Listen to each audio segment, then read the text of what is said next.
that have, by show today, welcome to Uganda today. Welcome to Uganda for those that have, by show of hands, who is here, who is in Uganda for the very first time? So we welcome you the Ugandan way. Oh, yes! So I'll say it in Luganda, tusanyuse nnyo nnyo okukulaba. That means you are most welcome. Very deeply from our hearts, you're most welcome to Uganda, the Pearl of Africa. Good for you. We are near the Lake Victoria, so you get to explore a lot of the goodness in the Pearl of Africa. You're all most welcome. Those that are from within and without, we welcome you once again. Without wasting any more time, I would like to kindly request each one of you to stand up on your feet so we can dedicate today to the Creator. We have a prayer that is all-encompassing to the Muslims, the Christians, the Buddhists, everyone. This prayer is the Red Cross prayer. It cuts across humanity. Join me in reciting the Red Cross prayer. Enoch, are you able to project it? As he projects it, I can just quickly take you through it. As we convene, we extol you, our Creator, for the journey so far and the many blessings bestowed. In acknowledgement of your supremacy, we call on you to be in our midst and to bless all our endeavors and deliberations as we uphold the principles, objectives, symbols, and statutes of the Red Cross movement.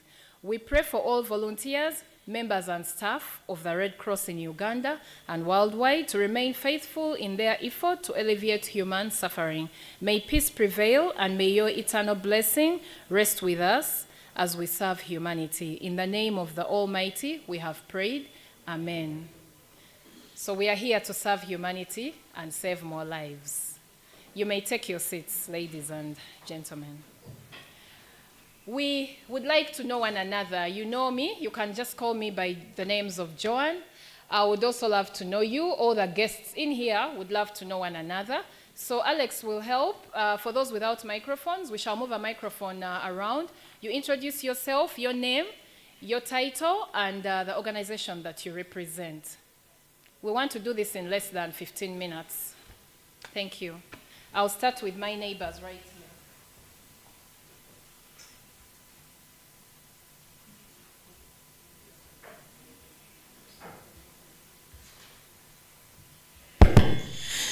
Yeah, good morning to you all. My name is Orin Tomhire. I'm the Director of Human Resource and Digital Transformation. Too much feedback. Good morning to you. Sorry about, we can speak up. We can hear one another as he fixes the microphone. Good morning to you all. We are very excited to have you around, and you're all looking very bright. So we are hopeful for a very bright and great lesson for us here.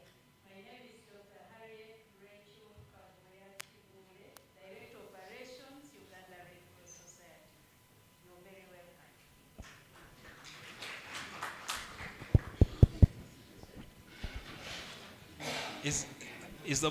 Is the mic okay now, or? Yeah, it seems okay. Good morning, everyone. My name is Pap Musatal. I'm the head of delegation of the Juba cluster, covering South Sudan, Tanzania, and Uganda. Happy to be here with you all. Thank you.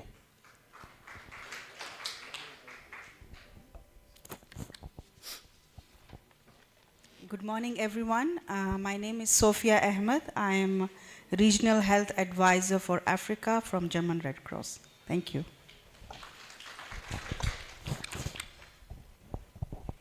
Morning, everyone. My name is Peter Nyamoko. I'm the Regional WASH Coordinator for FRC. Thank you. Good morning. My name is Peter with the Belgian Red Cross, acting as a country rep for Uganda.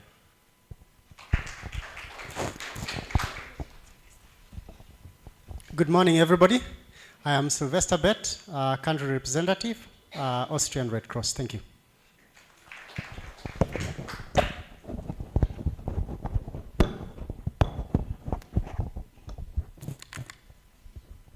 Good morning. morning, everyone. This is Tamasgan Garamo from Ethiopia, Head of Program for Australia Red Cross. Thank you very much. Good morning. My name is Kamal. I'm from Ethiopia. I'm branch manager of the zonal branching. Good morning. Good morning. My name is Vera Nyaura. I work with the Kenya Red Cross as a program manager, WASH. Happy to be here. Thank you.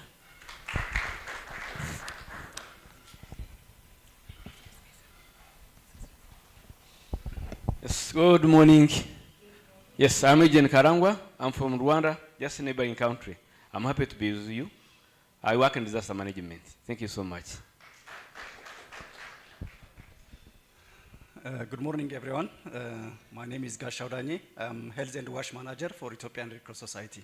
Thank you. Good morning. This is Dres from Ethiopian Red Cross Society, work as Director of Programs. Nice to meet you. Good morning, everyone. My name is Ken Robert, was the branch focal person, Lira.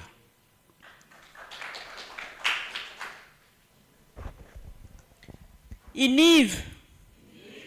Good morning, everyone. My name is Lucy Anek, Uganda Red Cross Society, Gulu branch. You are most welcome. Thank you. Richie Edward Gift is my name, the branch manager, Ajumane. Good morning, ladies and gentlemen. I'm William Chigwanyi, branch focal person in Moroto, Uganda Red Cross.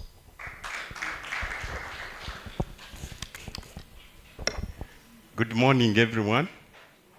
I'm Elijah Muhindo, an NDRT for Uganda Red Cross Society.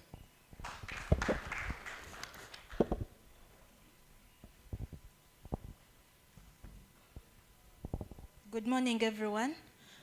I'm Maureen Navdua, Branch Manager, Kampala South.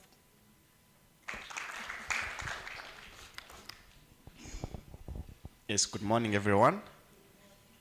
I'm Wanjala Emmanuel. I'm the Branch Manager, Uganda Red Cross Society, Rakai Branch. Good morning, everyone. I'm Ajok Immaculate, Kampala South Branch. Thank you. Yeah, good morning, everyone. My name is Muga Nelson, Uganda Red Cross Society, Lira Branch volunteer. Thank you.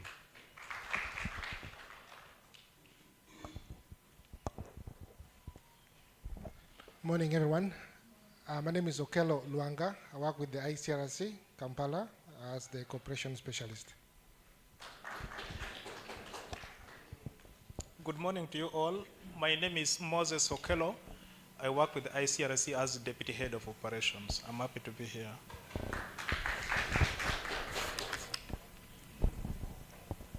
Good morning, everyone. Didas Baluku is my name. I'm the Protection, Gender and Inclusion Officer, Uganda Red Cross.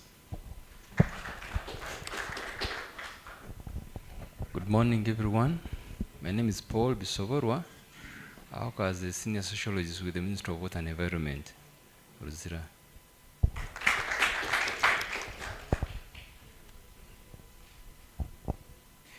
Good morning, everyone. My name is Alex Muhumu Zambaguta, Advisor Water and Sanitation, Austrian Development Corporation.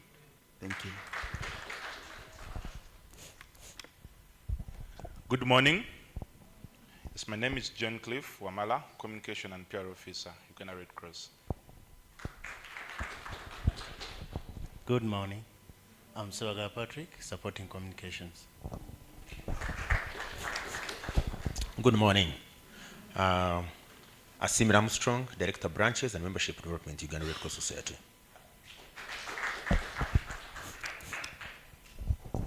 Good morning. Bukenya Enoch, Information Technology and Radio Officer.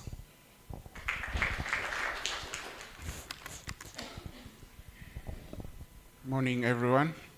Bala Moyugi is my name, war supervisor, Uganda Red Cross Society.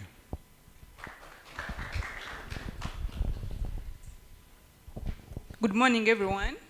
Diana Ruth Gocharia, Finance Officer, Uganda Red Cross Society.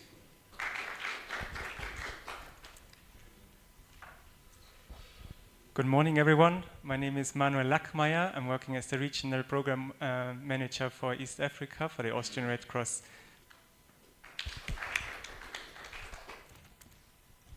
Good morning. Arthur Chirunji, Program Assistant, Directorate of Health and Social Services, Red Cross. Thank you. Good morning, everyone.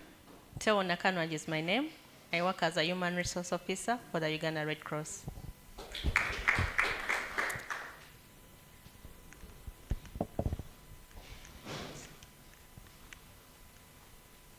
Good morning, everyone. You're most welcome. My name is Atim Beki, and I support the Health Department.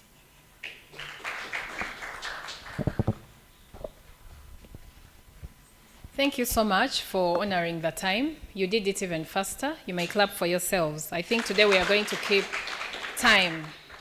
Time is of the essence today. Our break snack is ready. Those that need the teas, the coffees, we have about 20 minutes to do that, because at exactly 10, we shall be starting and all our online participants will be joining us. So let's be mindful of the time. Our tea is ready. I think it's right at the back of the hall. 5 minutes to 10, let's all be seated back in here. Thank you.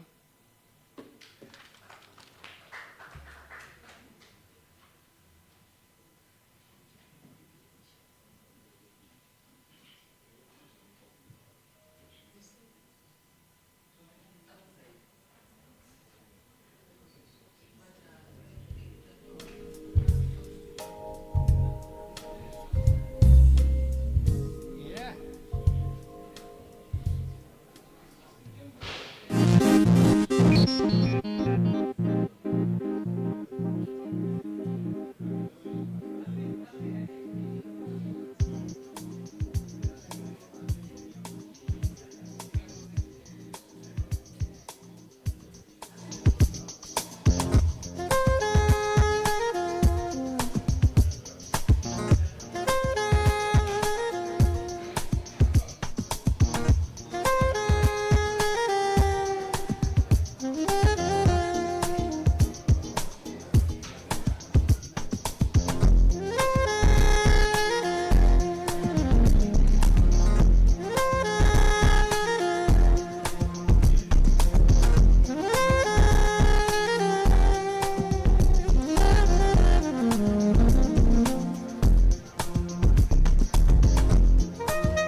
Just through this door, you'll find the places of convenience. I hadn't alerted you on where they are. Now that we have had some tea, you may need to go that way as well.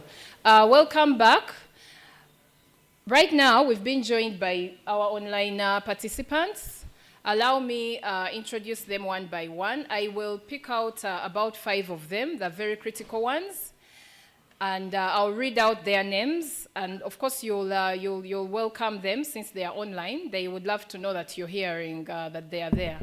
I'll read out their names one by one. We have Michaela, a team leader Africa from the Austrian Red Cross.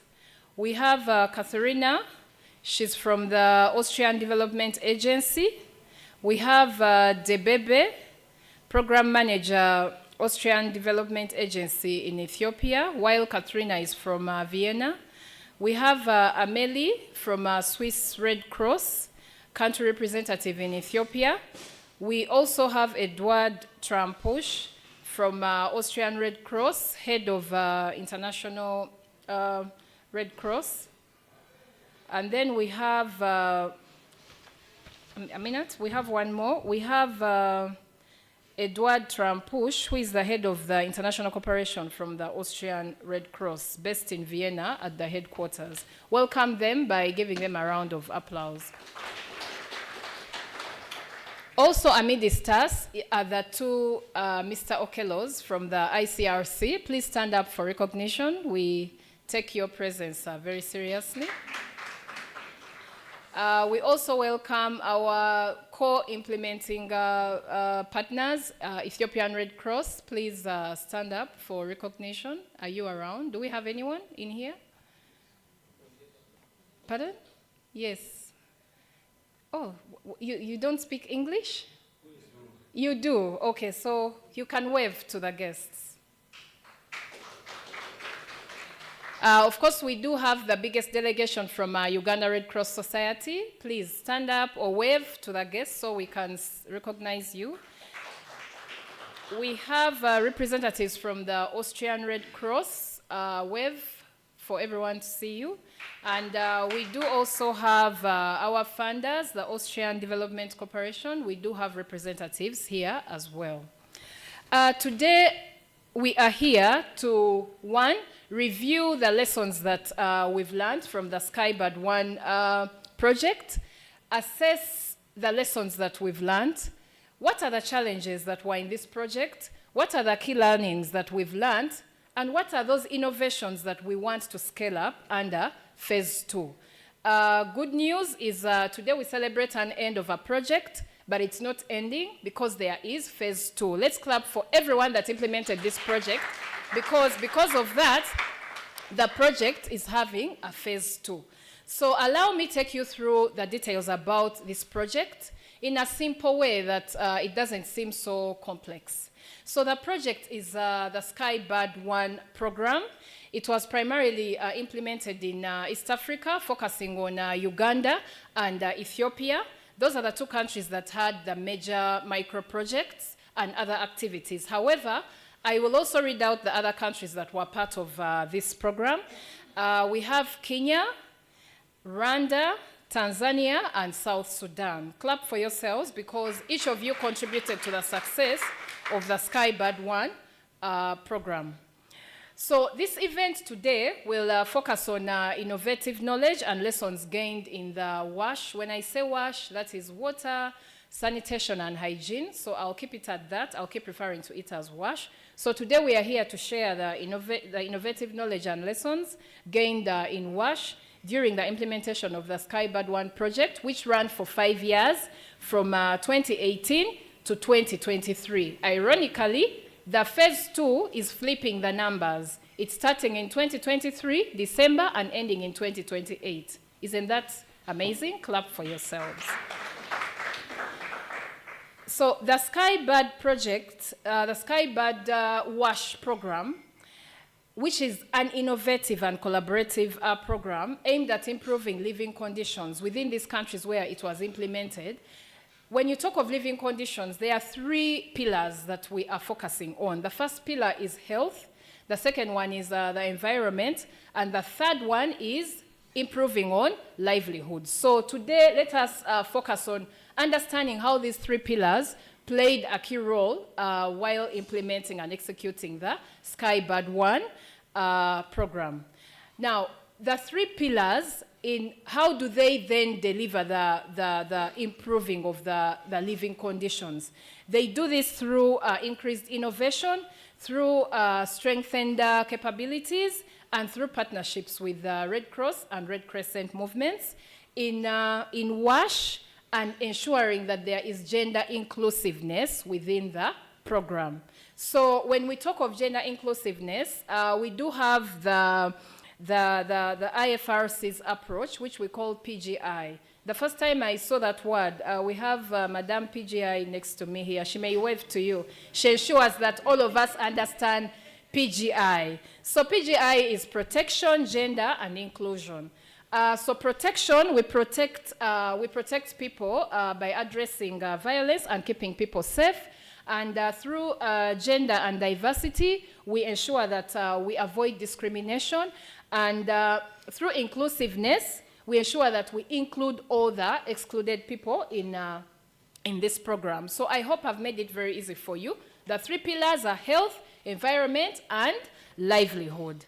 How did we implement this project, at least for Uganda, where we have a case study and people that actually implemented the project in this room? This project, Red Cross has 51 branches countrywide, but this project was implemented in 8 branches. Now, these 8 branches submitted innovative WASH proposals, and these proposals were submitted to headquarters for vetting. And through all these proposals that we received from the branches, only 8 branches qualified. Before I read out your name, please stand up, all the 8 branches that are implemented, because without your hard work and your dedication, we wouldn't be here in the first place. So I want to call out Kampala South. Please stand up. Iganga branch, may we clap for them, because without their implementation, we wouldn't be here. Kampala South, Iganga branch, Lira branch, Moroto branch, Ntungamo branch, Ajumani branch, Rakai branch, and lastly, we had the Gulu branch. So those are the 8 branches that implemented the Skybird 1 program in Uganda. So as we move towards the end of this project, like I said, we need to reflect on the situation at the beginning of the program, what it was then, what it was midterm, and what it was at the end. What are those lessons we want to pick up on? What are those innovations that we want to scale up? So I hope I've summarized for you why we are here today.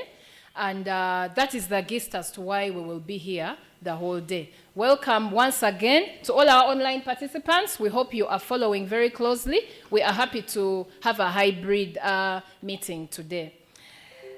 Allow me welcome our Director of Human Resource and Digital Transformation.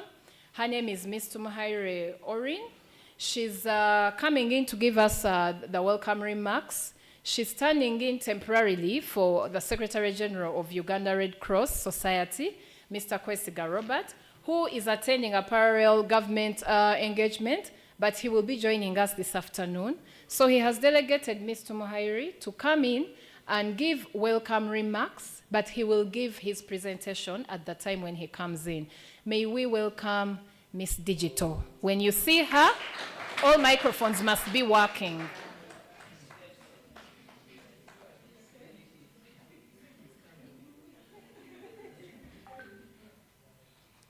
Thank you, Joanne. So I wear so many hats, but I'm also passionate about the hats I wear. So again, my name is Orin, and I'm the Director of Human Resource, but I also spearhead digital transformation in the National Society, as well as protection, gender, and inclusion. So the Secretary General will be joining us later, and then he will, of course, deliver his address. But I want to take this pleasure to welcome all of you to Uganda Red Cross and to Uganda. Joanne asked earlier on how many people are here for the first time, and a number of people said they were here for the first time.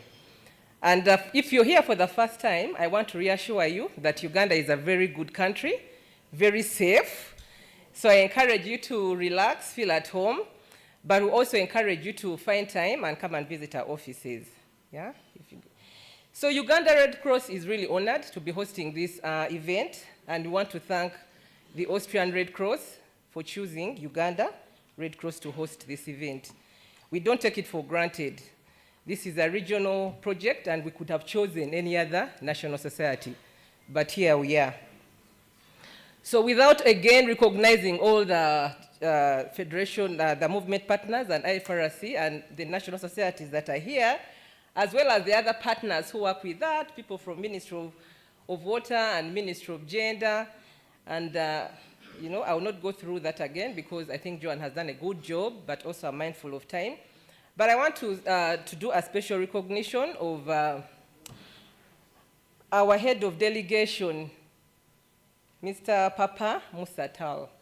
You're warmly welcome here, but we also want to welcome all the other delegations, ICRC, and then the heads of the delegates here from the other partner national societies, the national societies of Rwanda, Kenya, and Ethiopia. You're warmly welcome.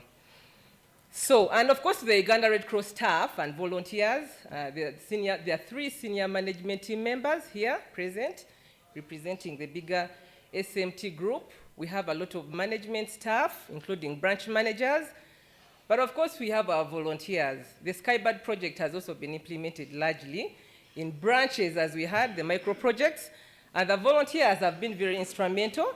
And I don't know if there are volunteers here, but if there's a volunteer, I would like you to stand up also for that special recognition.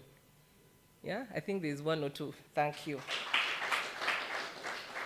So we've all heard that the Skybird project is an innovative project, and I know that they have been focusing on innovations generally to cutting across, but then also in WASH, in gender and inclusion, and also the micro projects in the branches where they were doing different things. And the project has also contributed to capacity strengthening of the national society generally, as an organization as a whole, but then also specifically at the branch level through the different micro projects, and definitely also at the community. And some of the things that they have been able to do, the achievements, have been to strengthen again the national society efforts in strengthening protection, gender, and inclusion. The Austrian Red Cross have been very instrumental, and through the Skybird project, we did implement some activities under that pillar of protection, gender, and inclusion. And of course, we will be hearing from the WASH manager, the project manager, and also maybe perhaps the branch managers on some of the achievements in their respective branches. Yeah? So we are here to listen. We are here to listen to the achievements, definitely to celebrate those as well as we conclude the 5-year Skybird 1. We are also here for the learnings. We'll be looking at the learnings, and I will probably pick lessons from those learnings for the next phase of the Skybird 2. But we'll also be here to reflect generally and to share knowledge, different national societies that have been implementing. And I think it's an exciting opportunity for all of us in this room. And I call upon you all to just give it your all. I know it's a packed day. If you look at the program, it's quite packed. And, but I call on you to please make sure you give it your all. It's a very great opportunity, especially as we move into the next phase of the Skybird. So once again, I want to thank the Austrian Red Cross for choosing Uganda Red Cross, and of course, the Austrian Development Agency, our donors, and everyone. Thank you so much.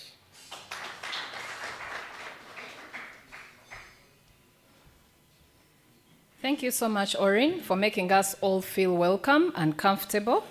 As you may have heard, a project may come to our country and not impact, but the Skybird 1 program has impacted. It has strengthened capacity of the national society. It has also escalated innovations or innovativeness within our branches, within our volunteers, and it has also elaborated on the element of protection, gender, and inclusion. So just one program can have all these multiplier effects within a country. Let's clap once again for the people that implemented this program. While you are implementing activities in a country, you cannot run away from the authorities in government.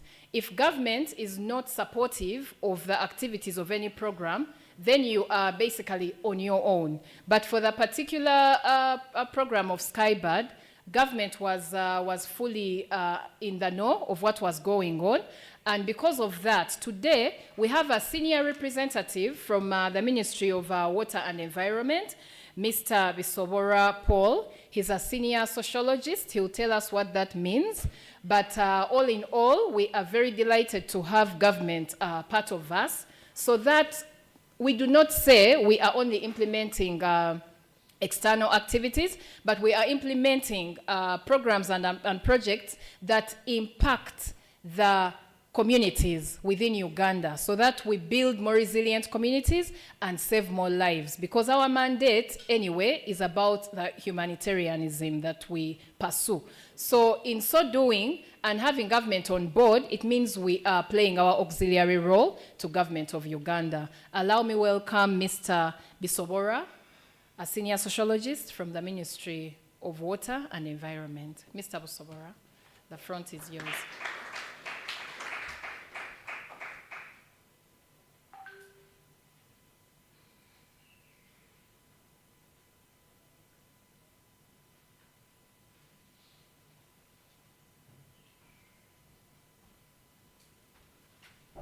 Thank you so much for the opportunity.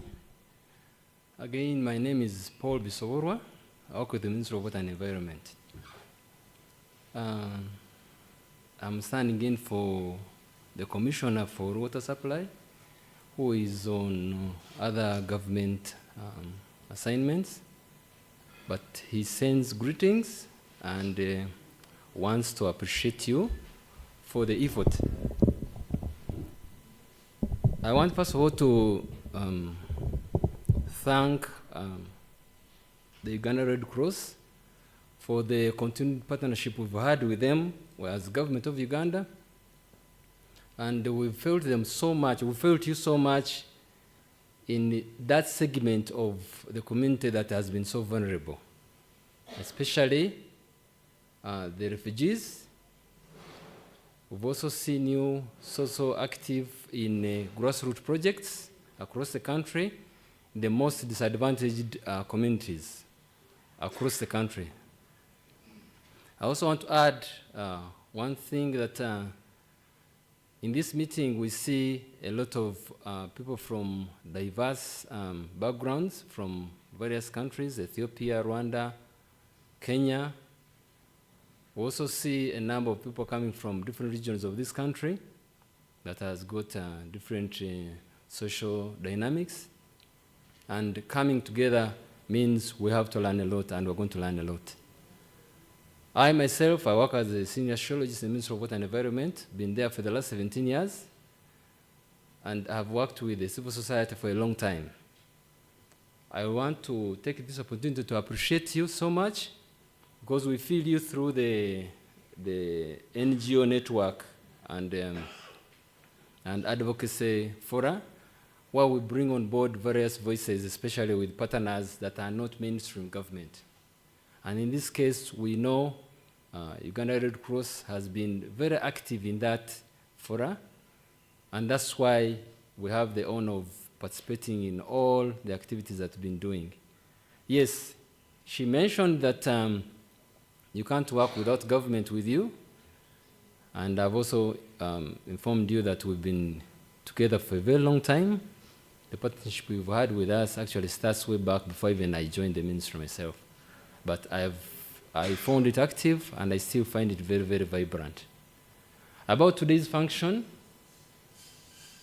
evaluating a project at the end of its implementation is something that I always look at as an opportunity for us to learn going forward.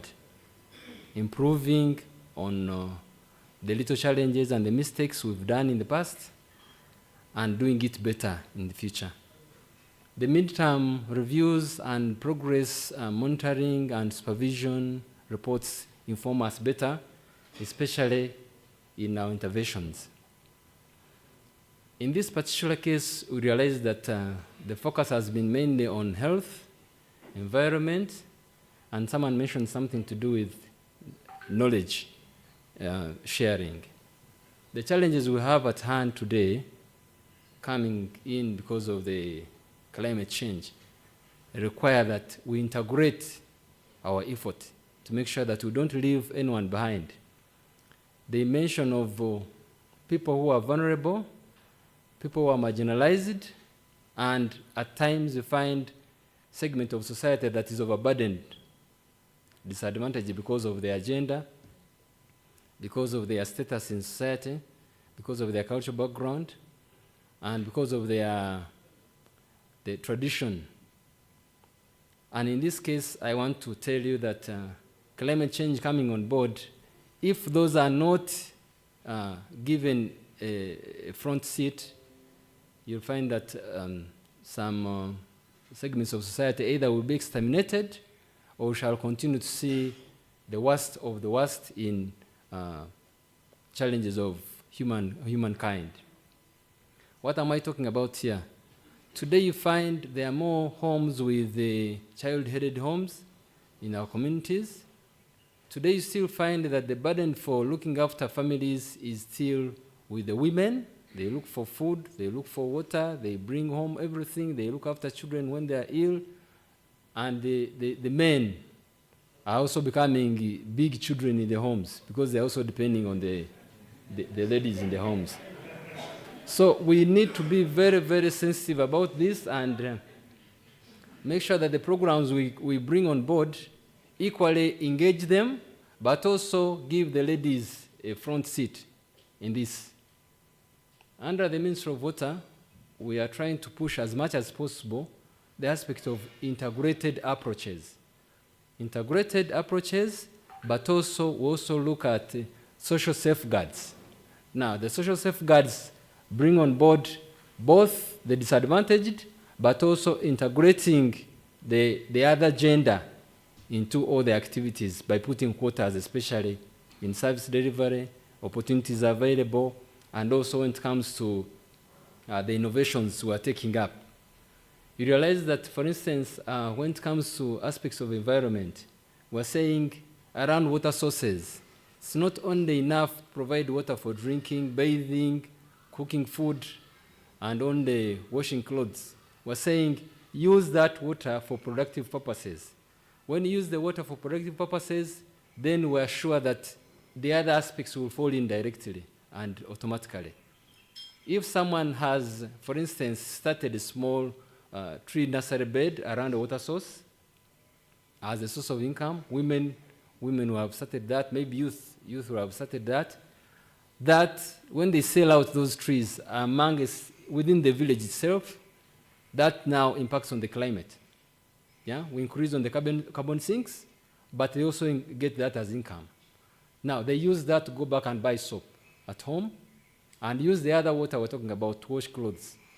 But if you provide water without having an income for them, even when they have water, they can't wash the clothes. So we have to integrate and marry some of those aspects. We also look at other fronts. The women, we know they are the most burdened, especially with the looking after children in homes. We're saying improved sanitation facilities in homes. Pits, lined pits, VIPs. We're looking at waterborne toilets in homes. But what are we doing to have that done? If you are saying we're going to do slab casting yards, who do we prioritize? Do we give it to the men who will get the money and go drinking, or give it to the women who replicate the same and save some money for the homes? So looking at some of these aspects and looking at especially the project that has been going on since 2018, I want to think that going forward then, the next phase of the project, phase 2, will be more informed. And I want to request that the members here especially with the diverse backgrounds we've had from the different countries. Let's use that synergy and come up with very, very good and focused interventions, and let us all learn. Finally, I want to say one thing, that as government, we always have the will to do the best for our country and citizens. However, we can't reach everywhere because we have to depend on resources generated from the citizens and partners like Austrian Development Agency and the Red Cross Society to provide some of these services that we desire for our communities. But we are thin. We are thin, and we, in this case, appreciate all the contribution that you as Uganda Red Cross, you as the International Red Cross, you as the Austrian Red Cross, and you as the ADA, all the effort you put in to help transform the livelihoods for society in this country. I want to thank you so much for this opportunity and wish you the best deliberations in the day. Thank you very much.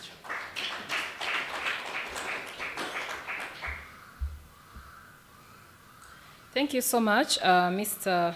Bisobora, for that elaborate presentation, where you have challenged us to learn from one another.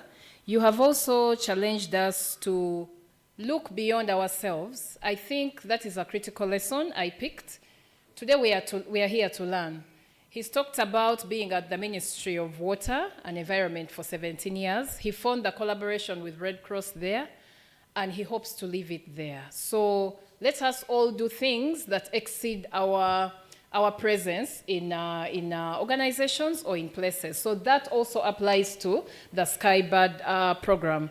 He has emphasized the fact that beyond the Skybird program, he has felt Uganda Red Cross in so many areas in Uganda, in refugees, in grassroots projects. He also talked about noting that we are there to reach out to the most disadvantaged. So Uganda Red Cross, clap for yourselves, because I think your presence is being felt. So as Mr.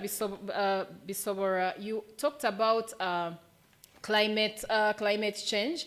As Uganda Red Cross and as all the other national societies, we are pushing the climate action, especially in anticipatory action, where we look at the before, the during, and the after disasters, because climate action plays a key role. There is a whole directorate that handles that, but because of the purposes of today's event, we are focusing a lot more on WASH and protection, gender, and inclusion. But that is an area that we are heavily involved in.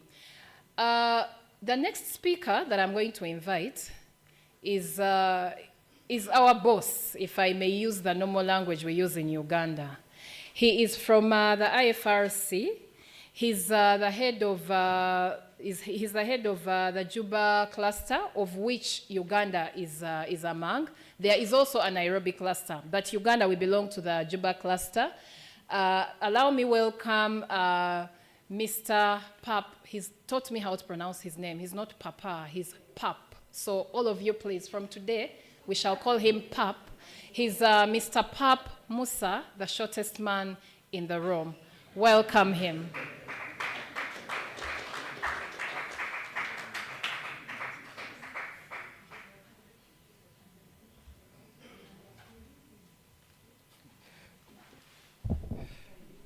Thank you. Thank you, Joan, for the, as usual, very interesting and ice-breaking introduction. So you'll probably make my speech much, much, much better. I think I would probably avoid going through the usual protocol. I think since both Joan and also Owen, who's representing the Secretary General, recognize the presence of those who are in the room, but also those who are online. I will, therefore, I think at this point of time, the protocol is well observed. I will start first and foremost by saying congratulations to all the national societies that have been involved in this Skybird program. And by then, we have Uganda Red Cross, Rwanda, Kenya, Ethiopia, Tanzania, and South Sudan national societies. In fact, I should have started by saying, since Tanzania and South Sudan are not in the room, I can self-nominate myself being the representative. Any objection in the room? So then it's adopted. Yeah. Right, so I just want to go back a little bit. As IFRC Secretariat, in 2020, when our actual regional director, Mohamed Mukher, was appointed, he did a series of consultation with all the African national societies. And one of the questions he was asking them is, among others, is what do you want us as Secretariat to facilitate, something new to bring on the table? And they have mentioned a few things. They talked about multi-year, for the Secretariat to try to, work with the network, so then we can have more multi-year and multi-country programs and initiatives.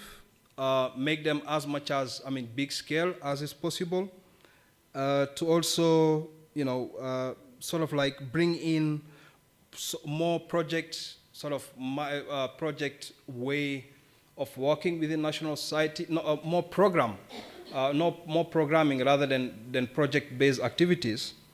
And what I'm seeing, I think there are quite a number of them which this Skybird program actually is fulfilling. Although it has started in 2018, and this first phase now is ending in 2023. And I'm happy to hear that there will be a second phase for this program. And I think this is something that really, as a secretariat, we would definitively value. We'll value it for I think from my end for a number of reasons. One is, first and foremost, when you see, probably you'll see more on the program overview later on presented by our colleague, but from the Austria Red Cross. And when we have sisters national societies that comes together, I've already mentioned the African National Society being part of this program.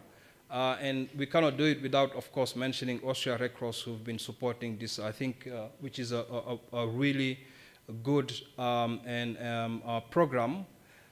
And I'm saying this for a few reasons. Number one, I can already see the focus at branch, but also at community level. So the community where those branches actually are supporting. The second thing, which if you hear me probably in some previous meeting, there's always something that I keep emphasizing, is the bottom-up approach.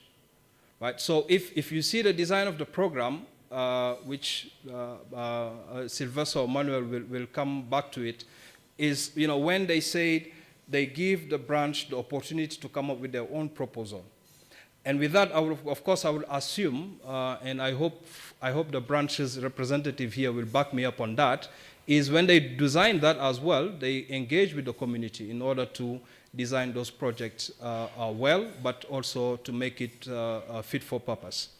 So then when you have that, and then it goes up, it's reviewed, it's approved, then you have proper ownership at branch level, you have ownership within the community.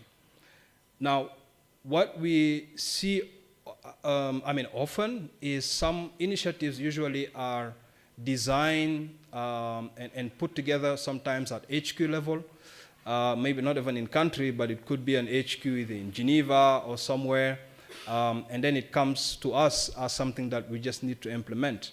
So I still believe that's certainly not the right way of doing things, especially when it's about development or long-term program.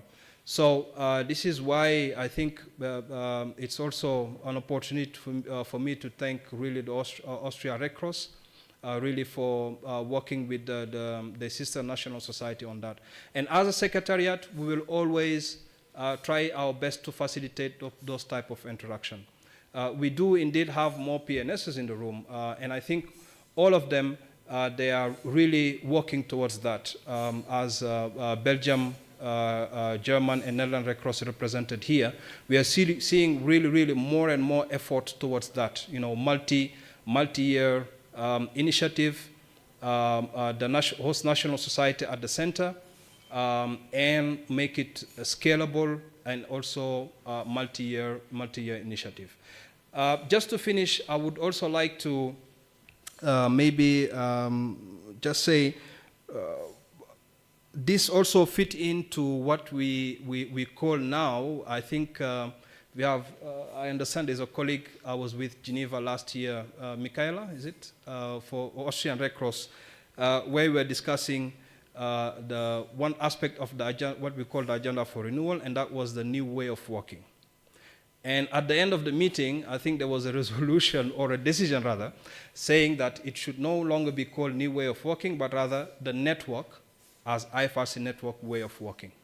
Which is what? Which is to always work within a unified approach and have the host national society at the center, and also to take the lead on some of those initiatives. And then when we talk about unified approach, it comes to having an approach on planning, and the planning should be based on the strategy of the host national societies, and then how all within the network, either PNSs, secretariat, and also extending it to the movement, ICRC, how we can support the different priorities, operational priorities and strategic priorities of the national society.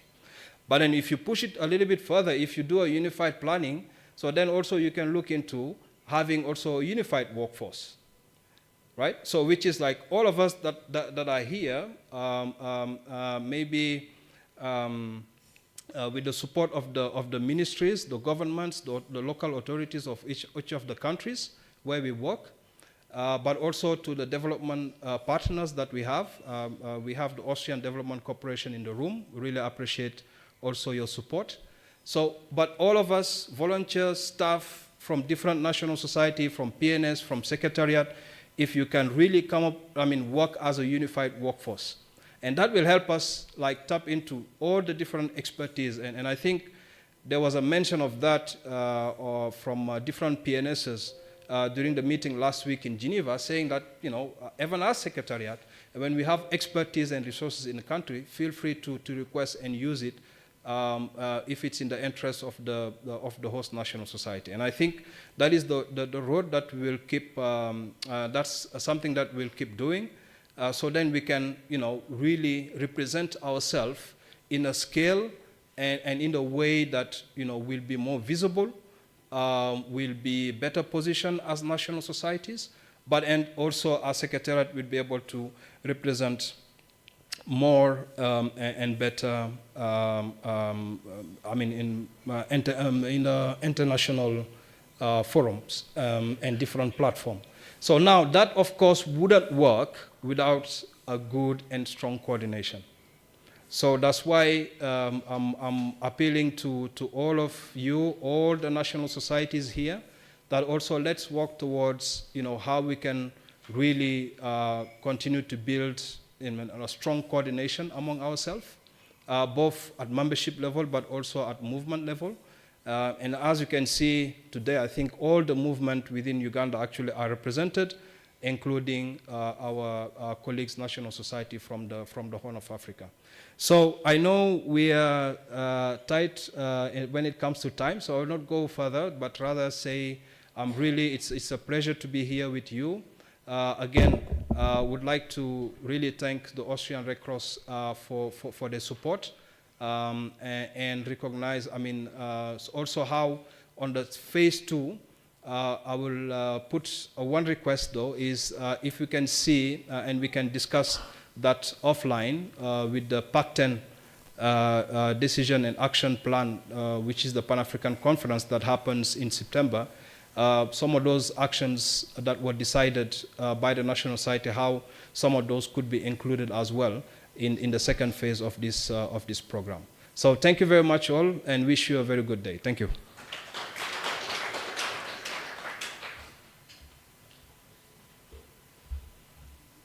Thank you so much, Pap Musa, for that encouragement. I think yours was more of encouraging all of us to work together. He has really, really emphasized the importance of peer-to-peer learning from one another. He's also emphasized the importance of strong collaboration and coordination. So I think that's a take-home lesson for us. For all the national societies that are here, Ministry of Water, when we say PNS, we mean partner national societies. I used to struggle with that word as well. So PNS means partner national societies. We need to work together, we need to collaborate. If all these programs, Skybird 1 or any other program, is to be successful. Mr. Pap Musa, you emphasized the bottom-up approach. In Uganda, government has actually emphasized the parish model. A parish model is the same kind of approach where you start from the bottom to the up. Boardrooms are very interesting places. You come up with all these ideas, but if you're not within the community, most likely you are very detached from the community. So it's very important that we use the people on the ground, the community, our volunteers, and the branches to help us understand what are the best ways to approach activities such as the one that we've run under the Skybird, the WASH. How do we include gender within Soroti, within Ajumani, within Gulu? We cannot do that in a boardroom in Kampala, but the branches are able to articulate this better for us. So thank you so much for that encouragement. He has also emphasized that as IFRC, they will continue supporting such programs and initiatives, that to them, they look at them as scalable and multi-tier in nature. So something that is scalable and multi-tier means it will impact more communities and have a humanitarian impact on people. And at the end of the day, we shall be saving more lives. So thank you so much for that. Just to excite you for the day, today is not just about speeches. We are here to learn, mix and mingle, and get to learn Uganda a little more. In the evening at 5:30 p.m., I hope none of you is planning to leave immediately the speeches. And do not call your drivers right now. We are here till 8 or 9 p.m. We have a dinner that will start at 5:30 p.m. In the same hotel, not right here. It will be out in the gardens. We shall let you know where that will be. But that will start at exactly 5:30. We have a troupe that will come to entertain us. They have a fusion of performances, contemporary, Ugandan. If you want to see how the Ugandan ladies dance, tonight is the moment at 5:30. If you want to see how the men drum and play the xylophones, I'm sure some of you from your countries do not know xylophones. Today you'll get to see a manual xylophone that is played in Uganda. We have a very diverse culture. We have so many languages, more than 53. Can you imagine having more than 53 languages? I can't even understand probably 50 of them. I probably understand only 4. So thank you for that. Allow me invite the online, our first online presenter. He's the head of international cooperation from the Austrian Red Cross, Mr. Edward Trampush. He will be making an online presentation. So Enoch, I hope all is well. Welcome, Mr. Edward.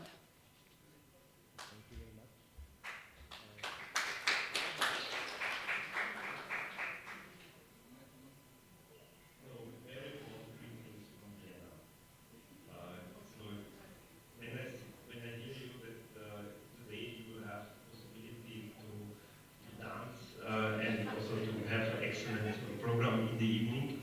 So then I would like to join you in the room, all the experts and all the brain power and the PSS and volunteers and staff of Uganda Red Cross. First of all, I would really like to thank Uganda Red Cross to host this meeting to celebrate the achievements of the program, which we already mentioned, and also to have a lookout for the next years. So because that is, I think that is important, that we are at the end of the program with amazing achievements, but we have also the possibility to work further. I would also like to thank all So this is the Ethiopian Red Cross, Uganda Red Cross, Rwanda Red Cross, Tanzania, Kenya, South Sudan, like it was mentioned from the speakers before. I like also very much this idea of working together in teams, in networks. So this is something I would say that we are already with the Skybird program, the forerunners of Agenda for Renewal. The forerunners how to work together, how to better work together in teams, in networks.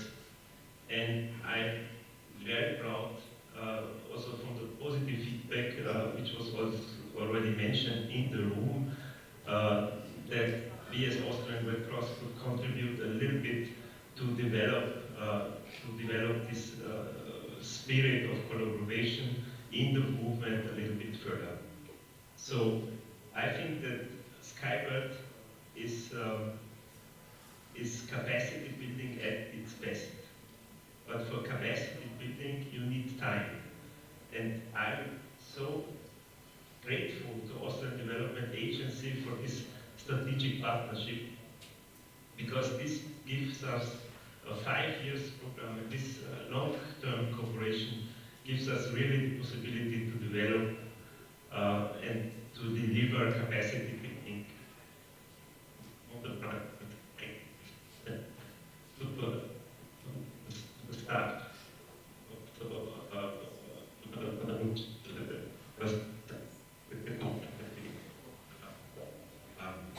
ready to share that.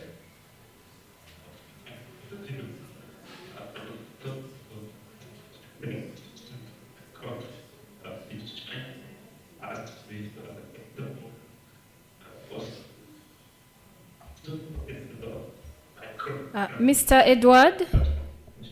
Mr. Edward? We are having a technical hitch. Give us a few seconds and we shall alert you to proceed again. Thank you. Yeah, sorry. But did you hear me? I think now it's okay. You can proceed. Okay, thank you very much. Also, big thanks to the Swiss Red Cross who joined us in the program, and also to other national societies also present in the room, German Red Cross, Belgian Red Cross. I think this is a collaboration as it should be, as the movement, as an example for the movement. What I would also like to mention is that the Skybird program for Austrian Red Cross is always connected with one of our regional representatives, Claudius Scholer, who passed away far too soon. And he was the one, the driving force, the mastermind behind of this program. And I always remember Claudius said, we have to listen to the branches, we have to listen to the volunteers, we have to listen what are their needs, how we can develop better, how we can cooperate better. We have to listen also to the national societies. This is something what we are often missing because of all the constraints when we have to provide results and to work on projects and programs. And I remember very well, it was not only to listen to our partners, but also other thing was important for him, the language that we speak. So it is important, the communication. When I hear that in Uganda we have 50 local languages, it's always a case how we listen to each other, how we work together, and how we bring things forward together. So this is something what was my biggest learning from my colleague who is really the mastermind, and I would appreciate very much if he would be present today. One more thought from my side, maybe Skybird, the name of the program, maybe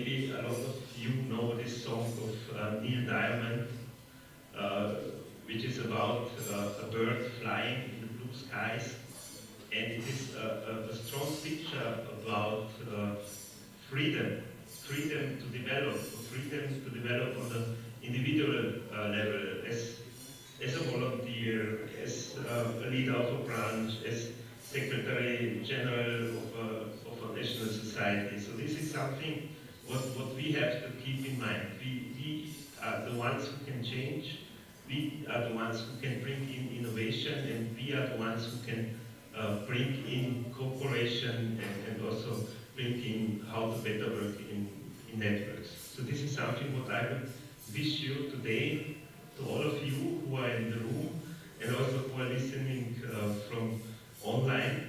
I think that Skybird should fly further and fly high to the blue skies. So this is what I would see and wish you for today.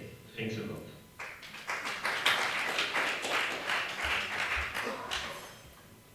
Thank you so much, Mr. Edward, for that elaborate presentation.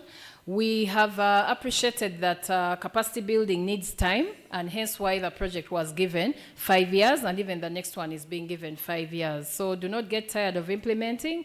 Capacity building requires time. Thank you so much. Everyone must be wondering, why would a project be called Skybird anyway? He's talked of flying a bird into the sky. We had a gentleman whose names were Claudius. He was popularly known as Skybird. That was not his name. But he came up with the initiative of using the grassroots to come up with innovative ideas. But unfortunately, he passed on before the Skybird program kicked off. So join me in taking to your feet so that we observe a moment of silence for his soul. And remember the work that the ideas that he came up with, that we may develop innovative ideas from the grassroots. May we observe a moment of silence for Claudius.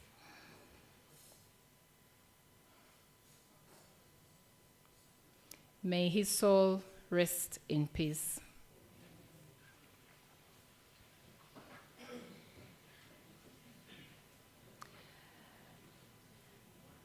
Today we are not just about speeches. I may have said that. We've now learned why Skybird is called Skybird. Next to address us is a representative from Austrian Red Cross. He's the country representative in Uganda, Sylvester Betts. You are most welcome to give your remarks.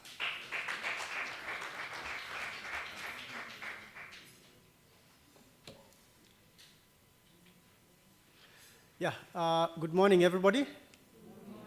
Yeah, after Edward has talked, I think my speech will be very short. And since we have started by recognizing Claudius, I also want to take this opportunity to recognize Alice, who was our branch manager for LIRA and worked with us until the end, somewhere around the end of the second cycle, and unfortunately she passed away at childbirth. And I just want us to also stand up for 1 minute and recognize her. The successes that we got in LIRA were largely initiated by her. She was known to us. She was our friend. I think in the room we really know her. So just 1 minute.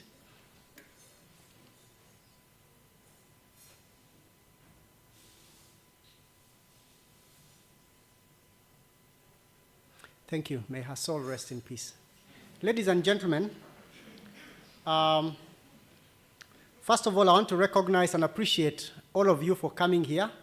Since we started planning and thinking about this event to grace the closing of the Skybird, it's been a journey from somewhere in May, and we've been wondering where we're going to do it. Is it in Uganda? Is it in Ethiopia? Is it in Rwanda? Is it in Kenya? So there's been a lot of thinking around this. But this day I'm happy, and I want to recognize all of you, and starting with the IFRC, Head of Delegation, ICRC representation, Government of Uganda representation, ADA, both online and here, our partner national societies. Thank you, Peter. Thank you, Sophia, for joining us, and all the national societies that are here, Ethiopia, Uganda, Kenya, Rwanda, and yeah. I want to appreciate all of you.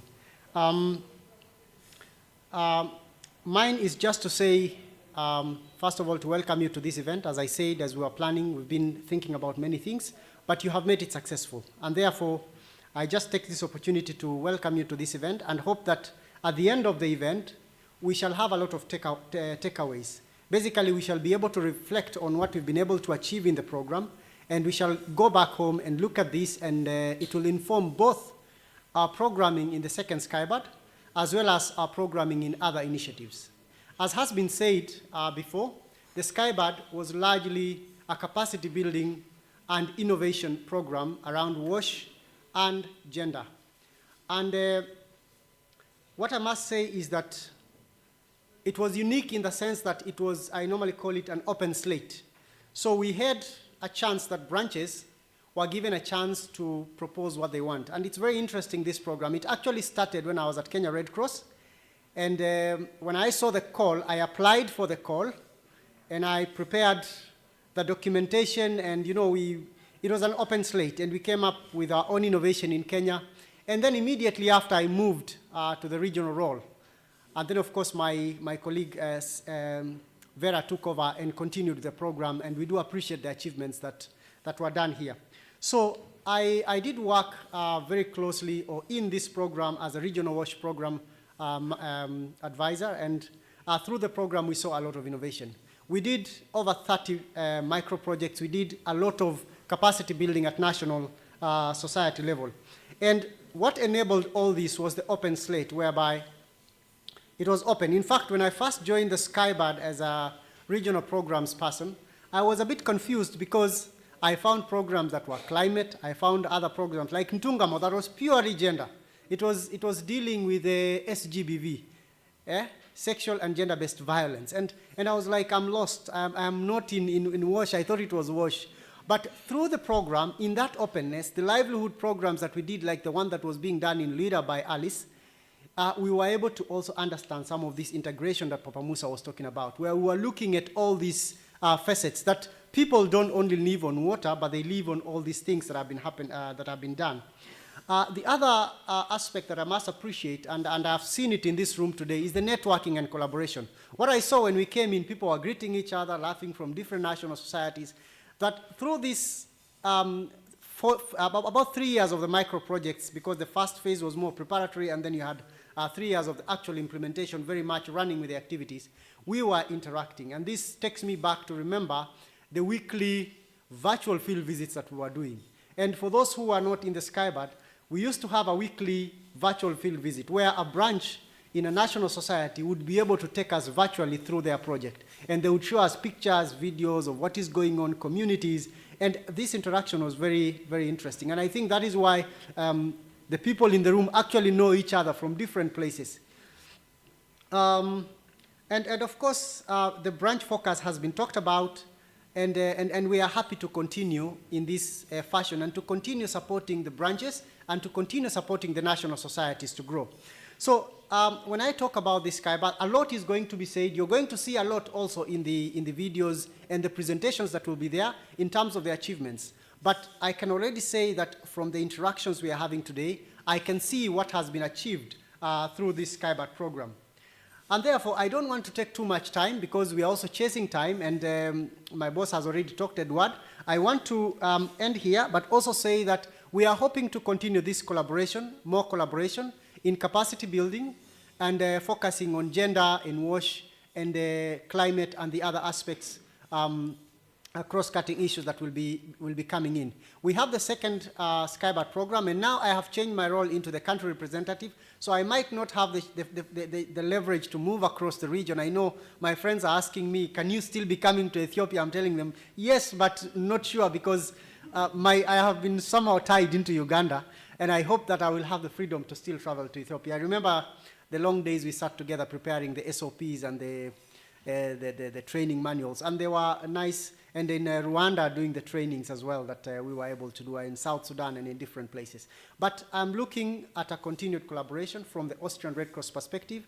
My focus will be in Uganda. I look at the collaboration closely, both in the Skybird and in the other programs that will be coming. We are having different programs that we are also working with the other PNSS, and I hope that this will continue to drive our initiatives. Lastly, I just want also to take the opportunity to welcome you to the dinner that Joanne has talked about. Prepare yourself for the dance and a little drink, and she said it closes at 8. I think you can extend a bit to 10 for those who want to extend. Thank you very much. Have a lovely day.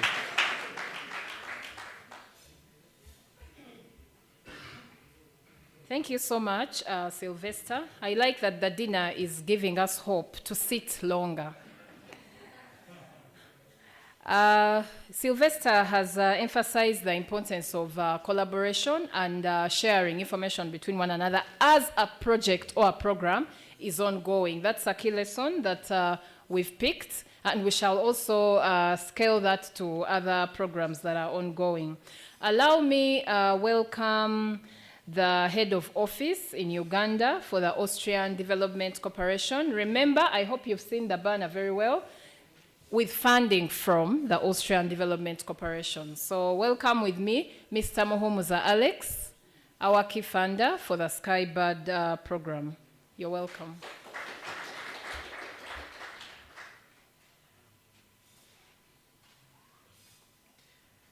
Yeah, thank you so much, MC. And thank you, everyone, for your participation in this event.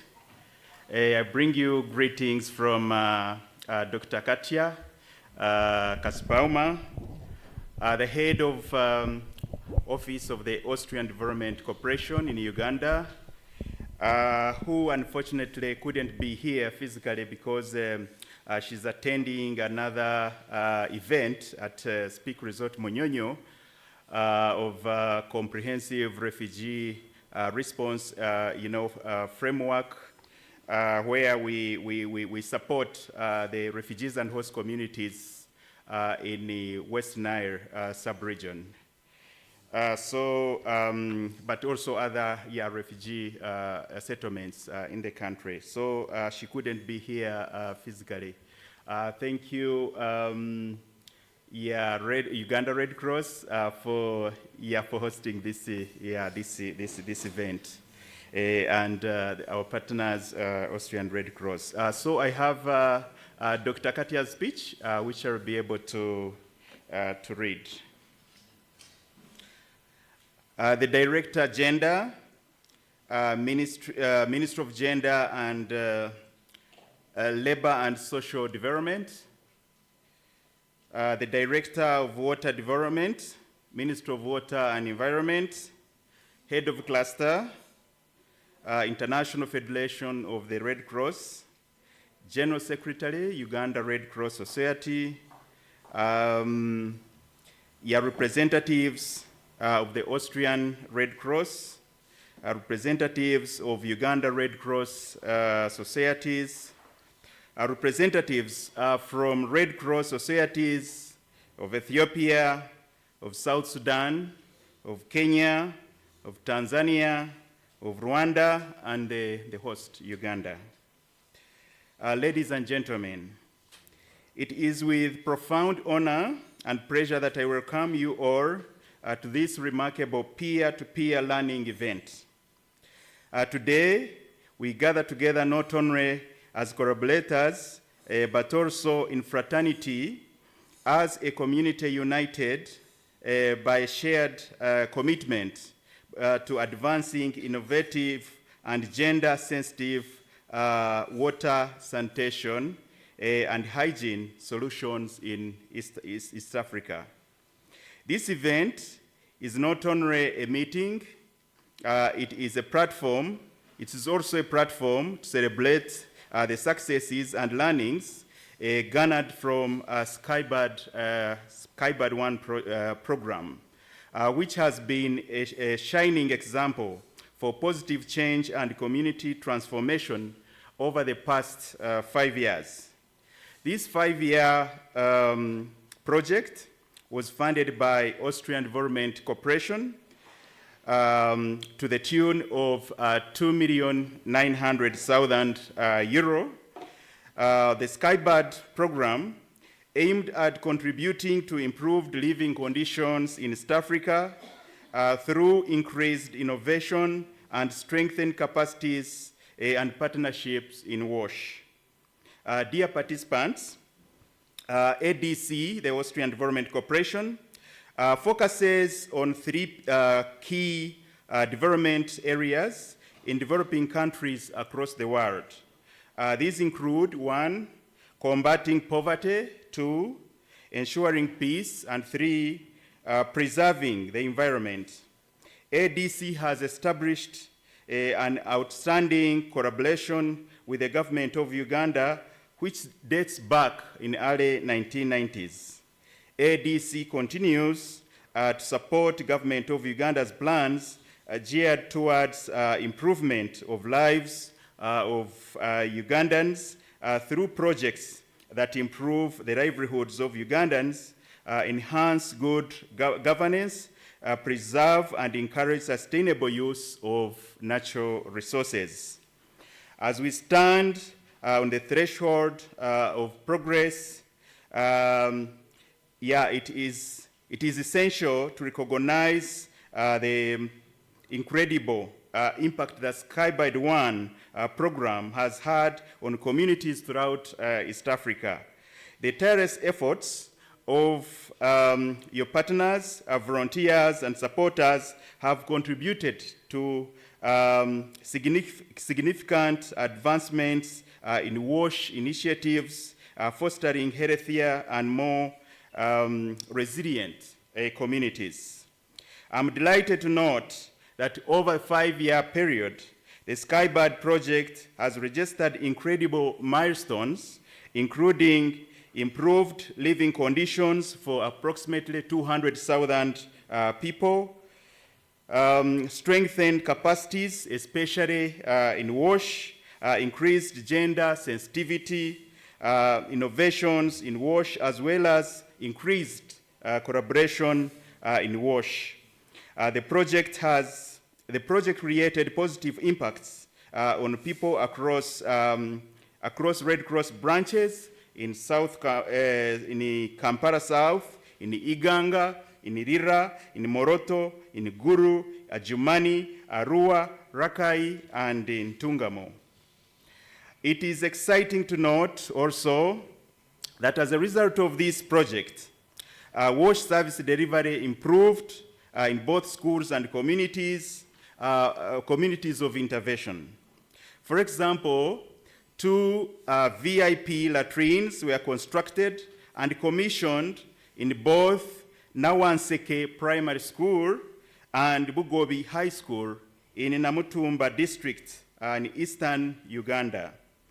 And this served a population of over 1,000 students and reduced school dropout rates, particularly among the girl child, as attested by the headmaster of Bugobi High School during the WASH commissioning event held at Bugobi High School on 25th of January 2023, which ADC was delighted to attend. I'll quote the words of the headmaster, which he gave during his speech. Thank you, Austria Red Cross, for adding a drainable latrine.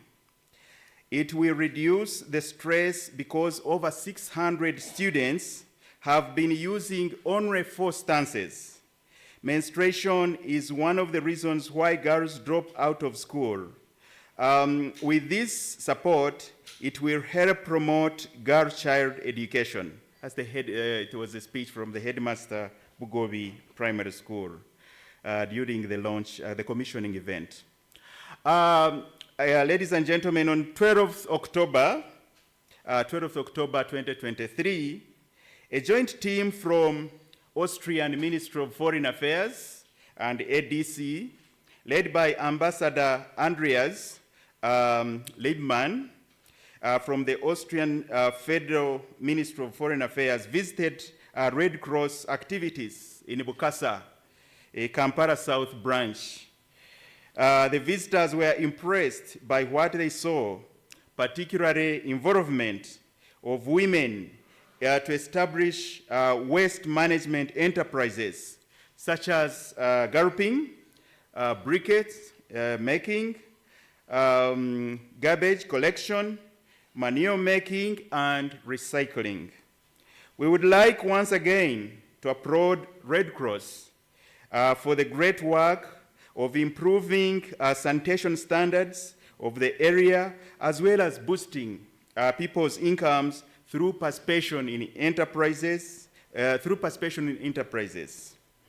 Ladies and gentlemen, through the school menstruation management project, there was also local production of reusable sanitary pads for the community gender groups, training of girls and senior women teachers in making of reusable sanitary pads, procurement of materials and equipment for making of reusable sanitary pads. All these are exciting impact stories, and I would like once again to applaud our varied partner, Red Cross, for this amazing work, and will leave a lasting impact, in communities. Dear participants, today our primary goal is to create a forum for collaboration, learning, and inspiration. This event, therefore, is designed to be a platform of exchange of ideas, experiences, innovations that will aim at providing an avenue for Red Cross partners to share their insights, challenges, and successes in implementing gender-sensitive WASH solutions. It is through this exchange of knowledge that we can collectively propel our efforts forward and make an even greater impact on the lives of those we serve. Gender and other related topics are not just catchwords. It is a key priority throughout our governance and WASH sectors. Gender is a fundamental principle that underpins the effectiveness and sustainability of our funded programs.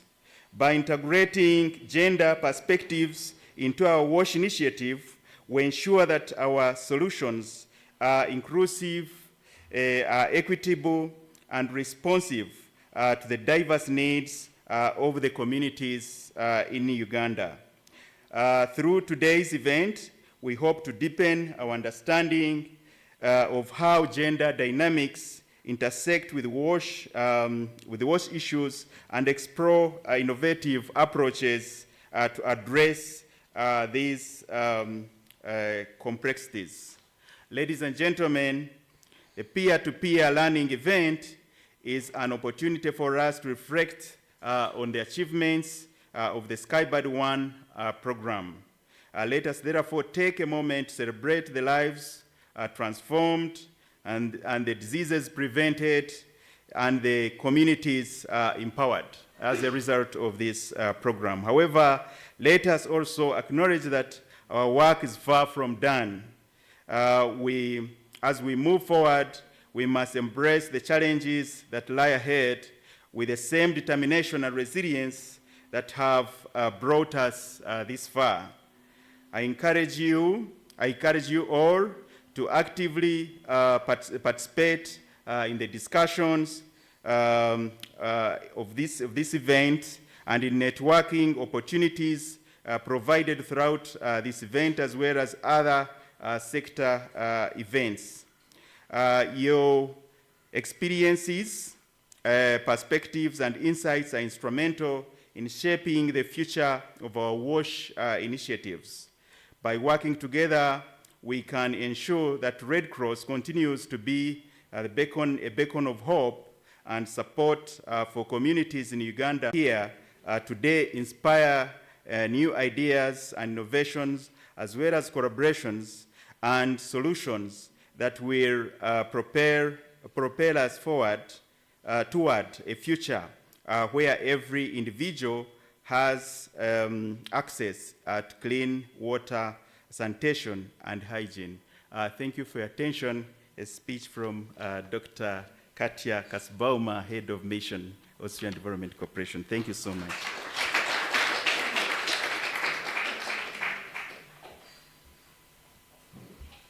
Thank you so much, Austrian Development Corporation. If he did not have the statistics that showcase the impact that this program has had, then probably the Austrian Development Corporation may not be funding again. But lucky for us, he has the statistics and he's happy.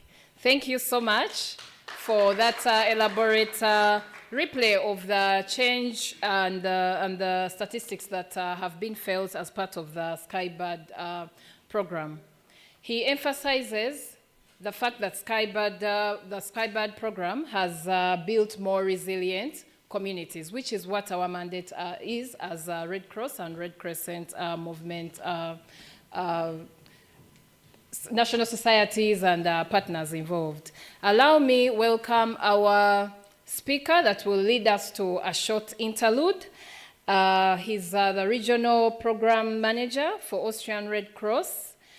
He's here to tell us about the program, the Skybird program, its objectives and overview. Welcome with me, Mr. Manuel Lachman. I hope I've pronounced your name well.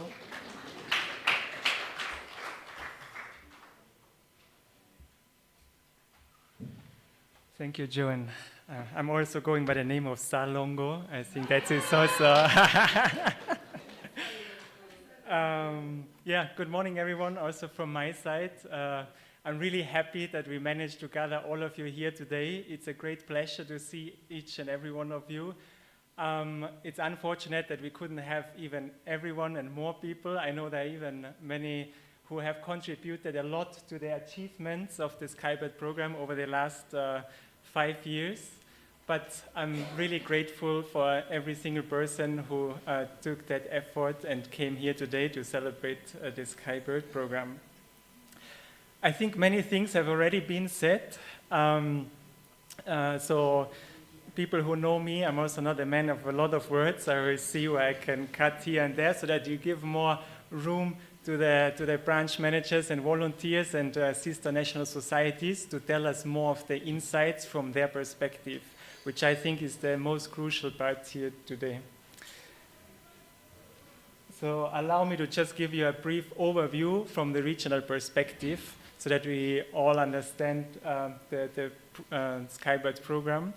The agenda will be that I just give you a brief overview with the key facts. Then we also did the end evaluation already, so I will share about the key findings and then also summarize the learnings from the Austrian Red Cross perspective and also some of the innovations. But then we will have our sister national societies to talk more about it in detail. Just I think it has been mentioned a lot already, so the overall aim of the Skybird program really was to improve living conditions through strengthened capacities and also to innovate for more gender-sensitive wash services. So this is just that we all know all the work that we have been doing was aiming towards this goal. The program, as also have been mentioned already, was for 5 years. We started way back in 2018, and this month we are going to come to an end. And yeah, I think maybe it's also a good time to mention here that especially for me when I started to take over the program management from my colleague Lena, that at that time COVID kicked in and we we were challenged with a lot of new circumstances, and it needed us to adapt quickly on the way how things were developing by that time. And especially you can imagine like the time before COVID, everything was in person. We had planned a lot of traveling, exchange, and immediately something is happening and you have to change your plans because there was no travel arrangements possible. So just also to bring that back into our minds that it was really also a challenging time when we started with the actual implementation. The overall budget was 3.6 million euro. As ADC has already mentioned, 80% was funded through the Austrian Development Agency, and 20% came from Austrian Red Cross, and also Swiss Red Cross contributed to those 20%. So also a thank you and appreciation on this side to Swiss Red Cross. To give you a quick overview of the geographical scope, so the focus countries for the program were Ethiopia and Uganda, with most of the micro projects and also additional activities. But we also in total had 7 countries who were eligible to apply for micro grants, which were South Sudan, also Kenya, Rwanda, Tanzania, and Somalia. And 6 of them managed to receive micro grants. Also now on the outcome areas, I think in terms of the achievements, you have already heard many things were mentioned of what were the key areas that we have been working in. So you see the capacity strengthening, there were many elements that contributed towards that. Let me start from developing the theory of change for the WASH department, or the development of SOPs for emergency WASH training curriculum. All that contributed to the strengthening of the capacities in that area. Also, the micro-project approach brought a lot of capacity strengthening, especially also on branch level, where people had the chance to develop, implement, and report on their project. Another area was the coordination. I'm glad to also say that through the WASH network, we have reached about 2,900 people. And this was also mainly through a lot of online engagements. As I've mentioned, through COVID, we had to find new modalities. As it was mentioned, we had virtual field visits, we had online events, online presentations, and also WhatsApp groups, Telegram groups. I think that's also something that came up a lot during that time, and it helped us to facilitate a lot of the exchange during that time. Then the engagement in public dialogue, also through the innovative approaches and the micro projects, it allowed us to be in very many different locations and engage with public authorities, and also share about the learnings from the micro projects. We also participated in many of the World Toilet Day or MH Day, and also helped us to increase visibility around those topics. And yeah, I'm also glad that we worked a lot with Federation to increase gender sensitivity awareness. We did a couple of PGI trainings, and then it was rolled out to other branches. And yeah, I think we will hear from Uganda Red Cross as well, that they have really achieved a lot in this area as well. When we are looking at the micro-project approach, I think it has come out quite prominently because it was also a very big part of the budget, I can say. So what we have seen is that it really allowed us very strong community engagement right from the start. And I think that's the spirit of the movement, to really work closely with our communities where we are working in, through our volunteers, through the branches. And this approach really enabled us to do so. Not to repeat, but the fostering of the innovation through this micro grant scheme, it allowed us to, pilot, even fail, and learn from that. If you have a very big program, then it's often difficult to pilot things, and then you end up failing, and you need to justify why you have done so. But this approach really enabled us also to have those learnings. Knowledge sharing, as I've mentioned, through the facilitation of also travels, not only in country, but also across the borders, was also contributing a lot to that. Visibility and public dialogue, I think I would like to also mention a bit more on this. There are areas which are more prone to emergencies and therefore attract more funding and more projects, where others may be overlooked and don't often receive funding. So through the Skybird program, we had the opportunity to also reach into those areas and increase the visibility of the Red Cross in those communities and to those authorities. And I'm confident to say that in future this will also help national societies to continue the dialogue with authorities, attract more funding, more membership, and in the long run will contribute a lot to the development. Just to also touch on some of the topics, I think it was said, Sylvester has mentioned, so that at the beginning he got confused of all the areas that we were covering, but there was a study done at the beginning to find out about the trends in the sector, and those were the trends. I'm just mentioning a few: the gender aspect, the food security, digitalization, cash transfer, urban wash. All those elements were in the micro projects, and people could develop their ideas around those areas.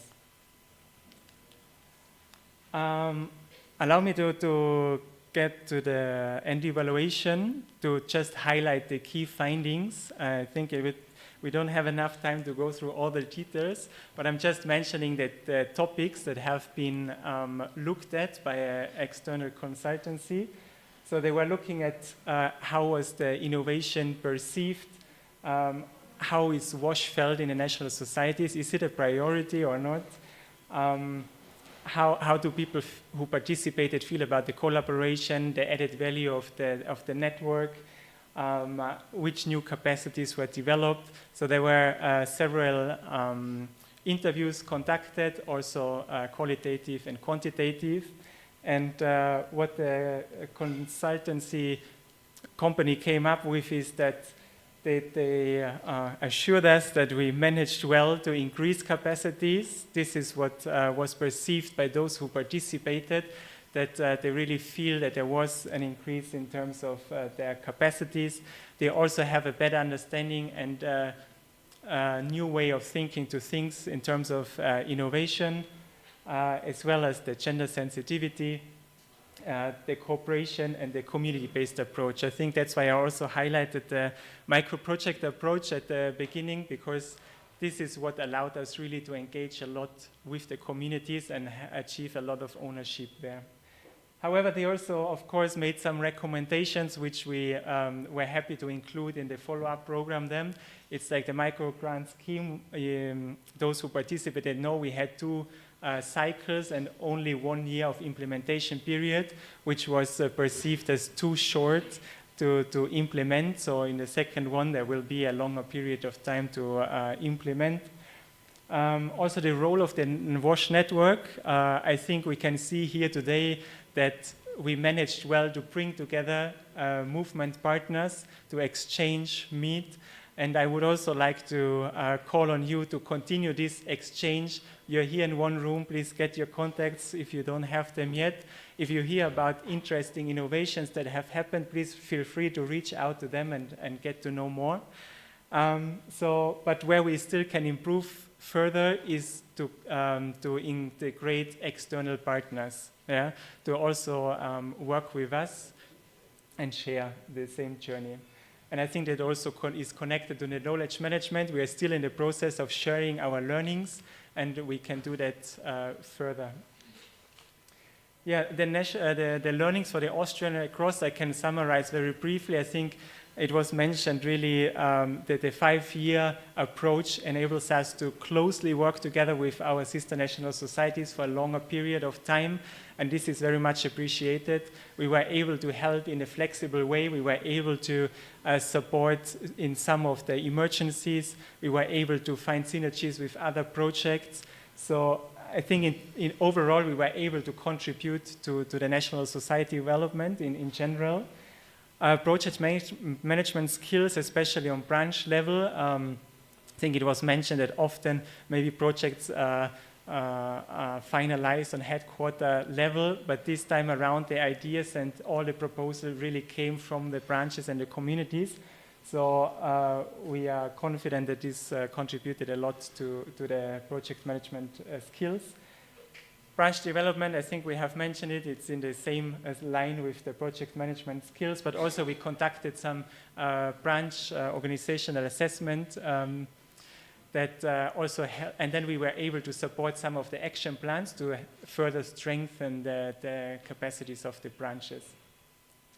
And yeah, I think what we also would like to see more again in the second round of Skybird is fostering the collaboration again between the different countries, but also between the different branches. I think that's also something quite unique. Some of the innovations, and as I said, our sister national societies will talk more about it in detail. So we looked into a lot of solar-powered technology, especially in terms of access to water, a prepaid meter system that Veral will share about, and we're also trying to pilot that in Ethiopia. Adjumani has done some offset pit latrines. Lira did a family farming approach, which we felt was also very successful. Reusable bud making. We're also happy that Uganda Red Cross now started even their own mini factory for the country. And then in Ethiopia, they will share more about a biogas that was installed at the public latrine. Then Rwanda has also very interesting innovation that is the EcoSun in the setting of a school. A lot of wash businesses have been established, and especially with a big participation of women. And then we also piloted the Enabling Rural Innovation approach, which we'll hear more about from Emma later on, which also yield quite good successes.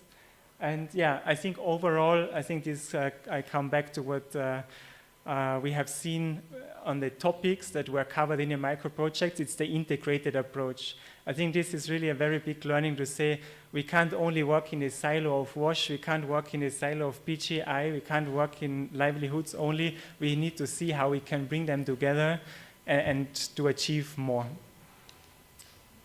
Allow me to thank you once again, and please stay up to too late to celebrate our success. Thank you.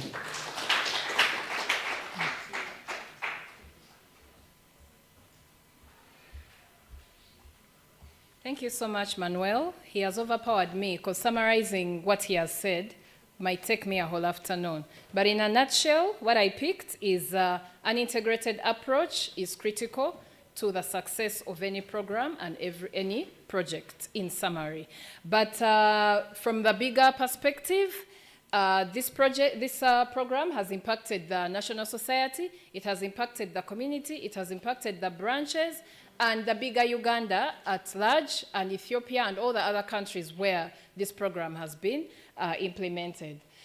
May we all stand up and take a health break, because we may get exhausted from sitting. I do not have an energizer, but just standing up and taking a round. Let's just walk around the tables until you sit back to your chair. That should be enough of an energizer. Just move around your table and go back to your seat. And then, yeah, just walk around your table, stretch a bit. That is our energizer. And we are not interacting. This program was all about interacting. Just stretching is making everyone interact. May we take our seats once again? That's enough of an energizer. So we have had so many words, so many speeches, so many presentations, but where is the evidence? We want to see the evidence of these programs. So the next video that we are going to play focuses on showcasing the various implementation areas that took place in Uganda. And remember, we talked about the 8 implementing branches. I'll not read them again, but this video that we are about to play showcases the various implementation areas that led to the success and the lessons we are here to learn today for the Skybird program. Enoch, I hope we are set. So these are the critical implementation areas in Uganda. Enjoy.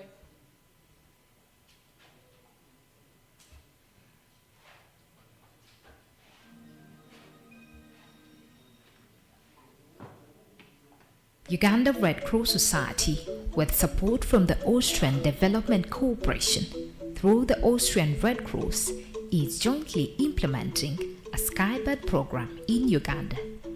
The program aims at increasing innovation and strengthening capacities, as well as partnerships of Red Cross and Red Crescent movements to deliver more effective and gender-sensitive interventions in water hygiene and sanitation.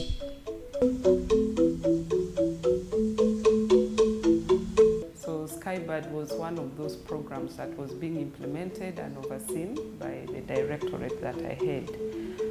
And Skybird project has really been very supportive, not only to the branches that were doing the micro projects, but to the National Society as a whole. Before the Red Cross brought for us this water, we used to get our water from the seasonal river down there. It's called Onyama. And after when the Red Cross has brought in this one, we are safe because, you know, when it rains, we used to get dirty waters. And even you see this small stream, that is where we used to get the water from. So the water was not all that clean. It was very dirty.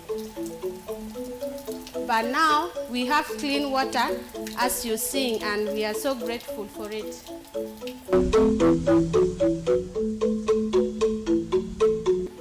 Skybird came at the right time.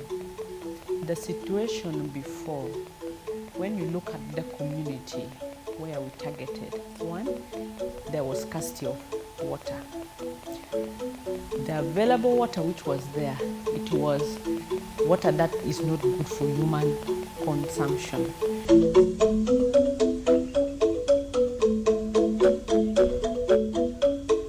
Before Red Cross had constructed these taps, we had a problem of water. Our animals were suffering because of water. Thank you so much. You're most welcome.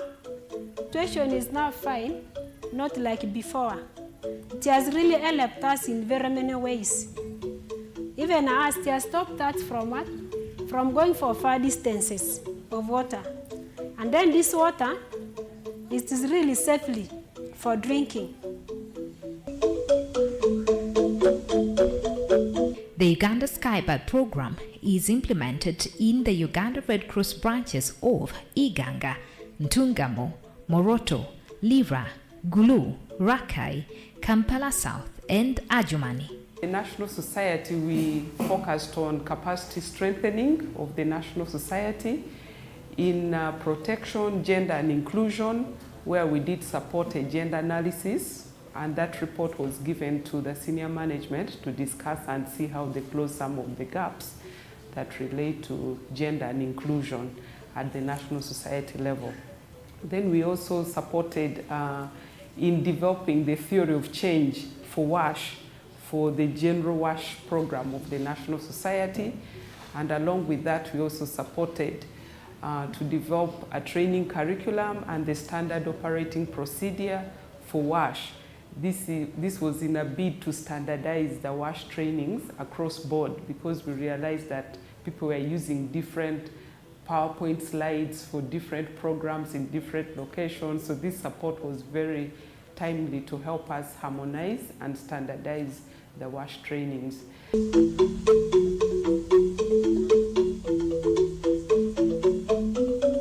Problems before Red Cross came in, there are many. We were facing school dropout. Girls were dropping, a lot of girls were dropping out of school because of lacking pads. Whenever they reach in their menstrual hygiene periods, they need to go back home, and the school was lacking pads. So what to do was to just tell the girls to go home. And there was a lot of teenage pregnancy among girls. Girls were pregnated, and there was missing of lessons. We're missing lessons because of that problem. The Skybird project has promoted personal hygiene, whereby accidentally when you enter that menstrual hygiene, you can go and change quickly and resume back to classes. And even though you have too much pain, you can go and have a resting place in the resting room provided to us.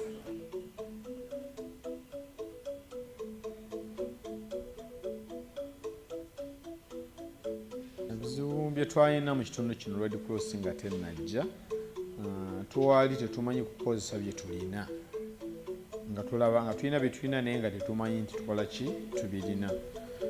Ekirala abaana tetwabafangako nga bw'olaba omwana tagenda ku ssomero nga temubawa nnyo obudde, naye byonna twabisoma ne batuyigiriza engeri gy'oyinza okulabirira ebintu byonna obifunamu ng'ate tumenyese nabyo ne bikusobola okusasula.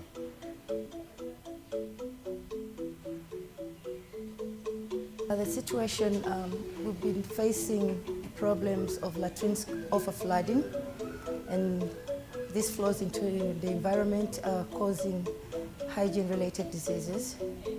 We've been also having the challenge of poor garbage disposal. Supported us in solving this problem when they supported us with the tricycles, and also to be able to recycle wastes, and also they supported us with the gulping machines to be able to gulp the latrines in the community.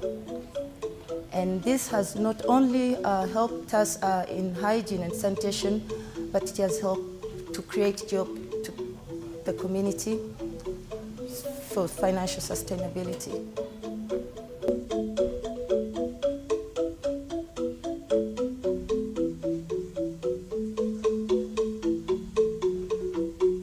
When this project of Skybird came in,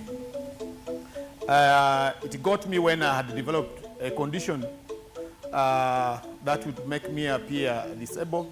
I developed a condition, they call it disc prolapse, that made me develop paralysis of the lower limbs. So from 2020, I couldn't do much like I've always done. And it was not easy for me to support myself and support my family and support the children at school and all that. But through Red Cross, because I have attended so many trainings, and more especially under the Skybird, when they brought in the aspect of farmers approach, much as my condition was not so well, but because of my condition, I was also identified to be among those who could at least be around to get some knowledge. I got the knowledge from Red Cross. I got the seedlings, and I was able that year to plant at least something that would generate some money. I practiced this horticulture.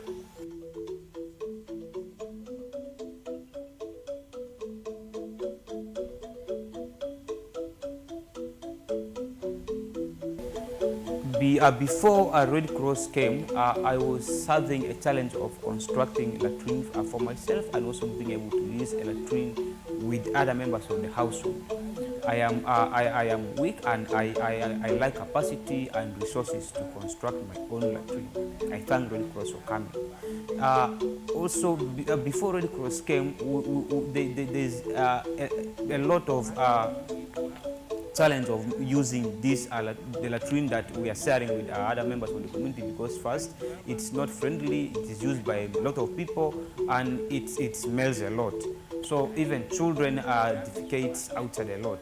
But when Red Cross came, they constructed for me a new latrine, which is user-friendly and doesn't even smell a lot. It limits flies from entering inside, and it's very easy to use. I can now lock it, and I can comfortably use it.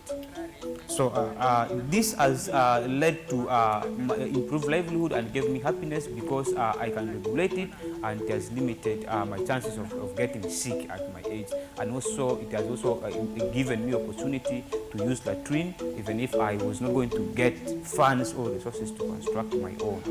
Actually, before Red Cross came to Bungatira sub-county, we had safe water points inadequacy within my sub-county. And there were a lot of spoiled boreholes within my sub-county. Actually, in total, it was around 30 plus boreholes which were spoiled.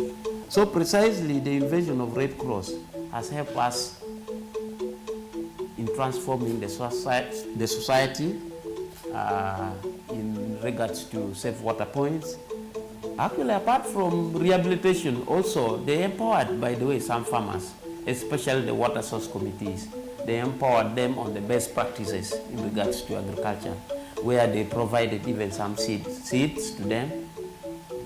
Actually, they were empowered to go and establish a demonstration farms, gardens around the water points where they have rehabilitated to help inform others on the best practices.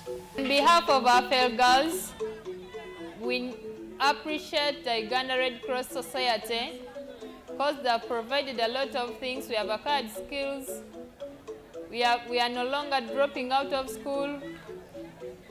We are now good performers in classes because we are not missing lessons.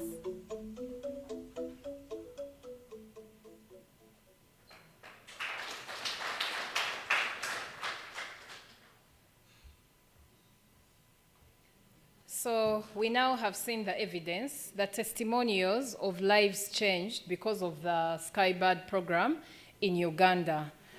We've seen the girls talking about being able to make pads now.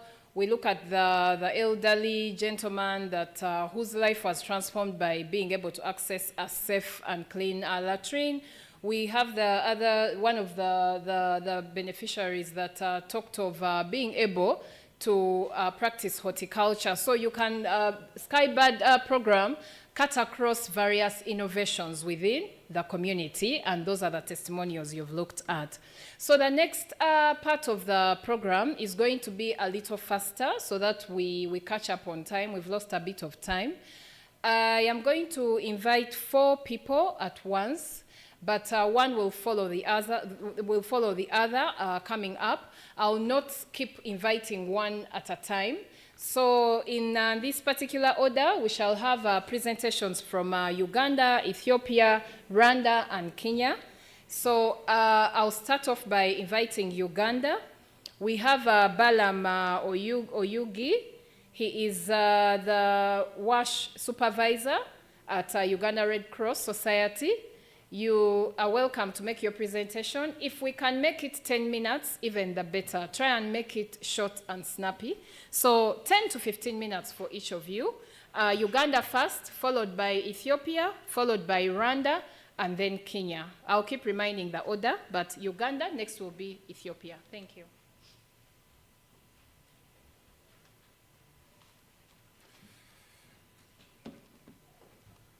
Yeah, all protocol observed.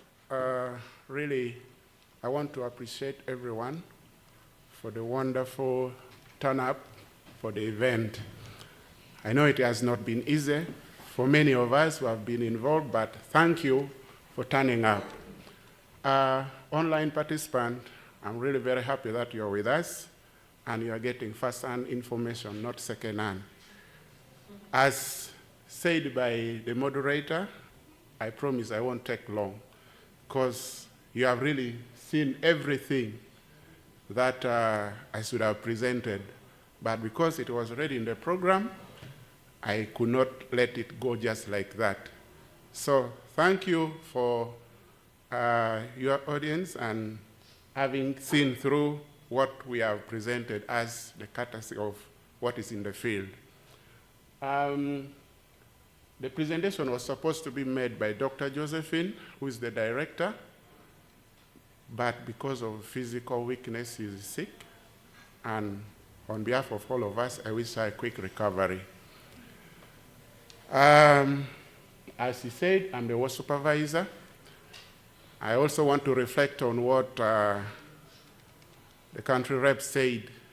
Being an engineer and you are dropped into the Skybird project, sometimes you feel lost, but exactly that is the way to go. You can't practice your engineering without food, without other aspects of life. So it is the only way that all of us has to take. I'm an engineer by profession, but now doing menstrual hygiene and the rest. So that is the way to move. Thank you.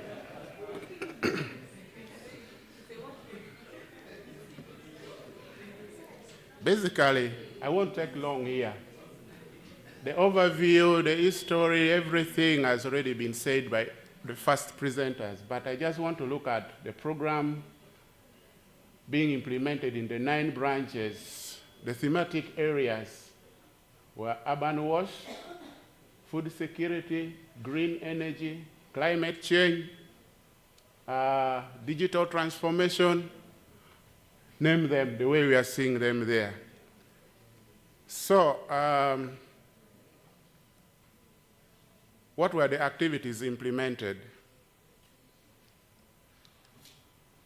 One, we had the inception meetings at country level, then also at branch levels. So this was successfully done. We carried out assessments, that is baseline, environmental impact, gender gaps. All these assessments were properly done to inform what should be done in the micro projects, which is down there. Then we carried out unifying how water services should be done in country as URCS. So we developed a water strategy documents, which included theory of change, standard operating procedures, training curriculum, and training manual. All these documents are in place, waiting only endorsement by the board, then it will officially be in use. So we want to believe that this document will continuously be guiding us, and it will make our work so easy. We carried out branch organizational capacity assessment with all the branches, though others were not complete, but we intend to continuously be carrying out this assessment. This helps us identify gaps and areas of improvement within our branches so that the branches are well equipped to carry out the intended purposes. We did trainings on PGI, which is protection, gender inclusion. We did training for the PMER staff and then the PR. Then deep into the micro projects. These were not just cast on stone. Actually, you are given an indicative figure, a figure you have to plan on, but the ideas on how to use the money is not predefined. It is a bottom-up approach where you come up with the ideas, and then the ideas are given activities, then those activities are costed, and later on, we ensure that it is within the budget. But first of all these activities, all the ideas should be within the thematic areas that I had said before. These key areas, food security, green energy, though the aspect was wash, but all this should be combined into the major thematic area, which is wash. But it should not only be one aspect. So, the micro projects were identified based on, first of all, prioritizing what the community need, and then by ensuring that the first aspect of PGI is included properly. Another activity carried was exchange learning visits, networking, and collaboration. All these were done at national society level and then at branch level. So all this networking and then exchange learning visit were done in between the branches so that they can also learn from other branches what they're doing. We carried out project evaluation as mentioned by the regional program manager. This was done at mid-term level and then at the end-line level, where all the results were clearly articulated by the regional manager. I don't want to take much time on that.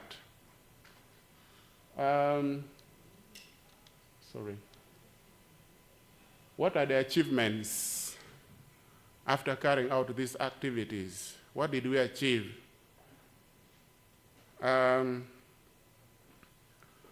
We trained 25 staff on PGI from the National Society. There was improved access to sanitation and hygiene services by provision of latrines, both at community and at institutional level, which was covering a total of 9,235 people, but this figure doesn't include the one of schools.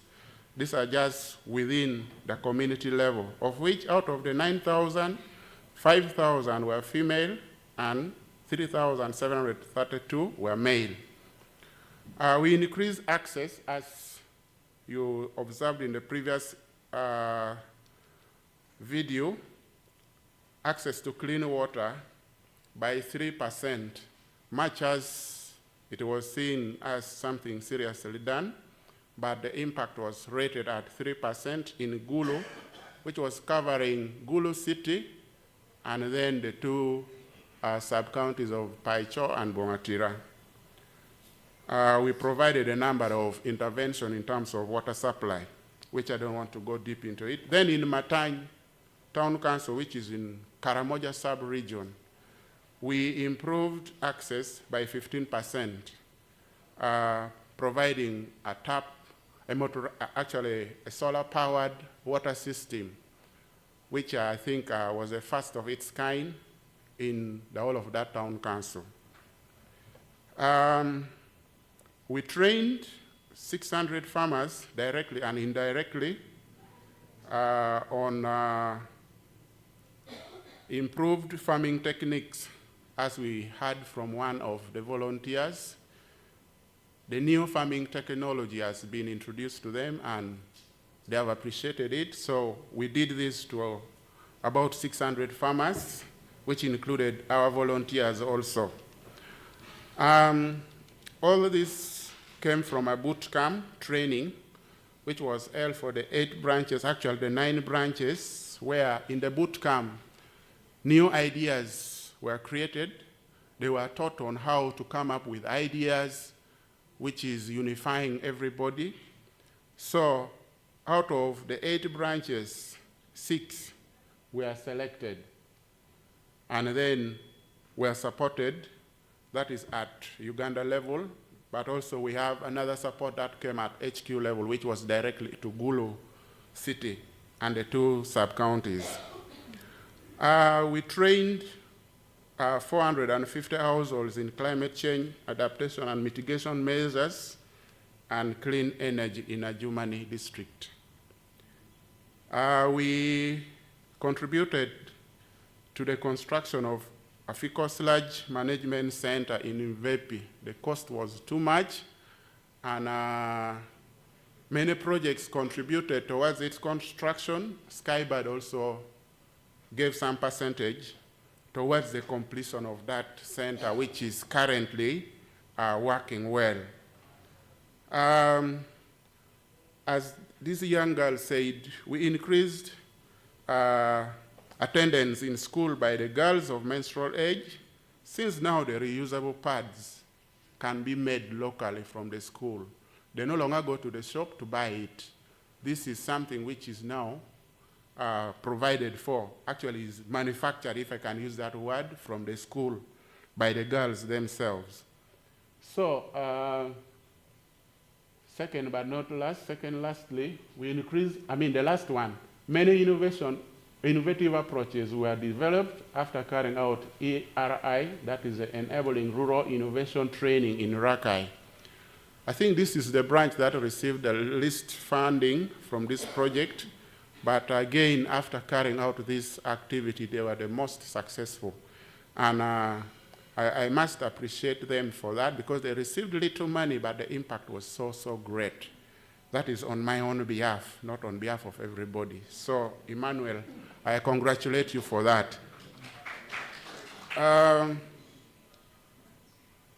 What were these innovations?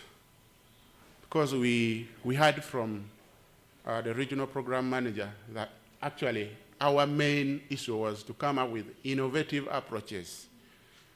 So the innovations, one, the National Society came up with the idea of having a uniform document that can guide the operation of wash sector in the whole National Society. So we already have that, and it is going to be something which is a continuous thing. It is not for the 5 years only, that would remain a working document for the National Society forever.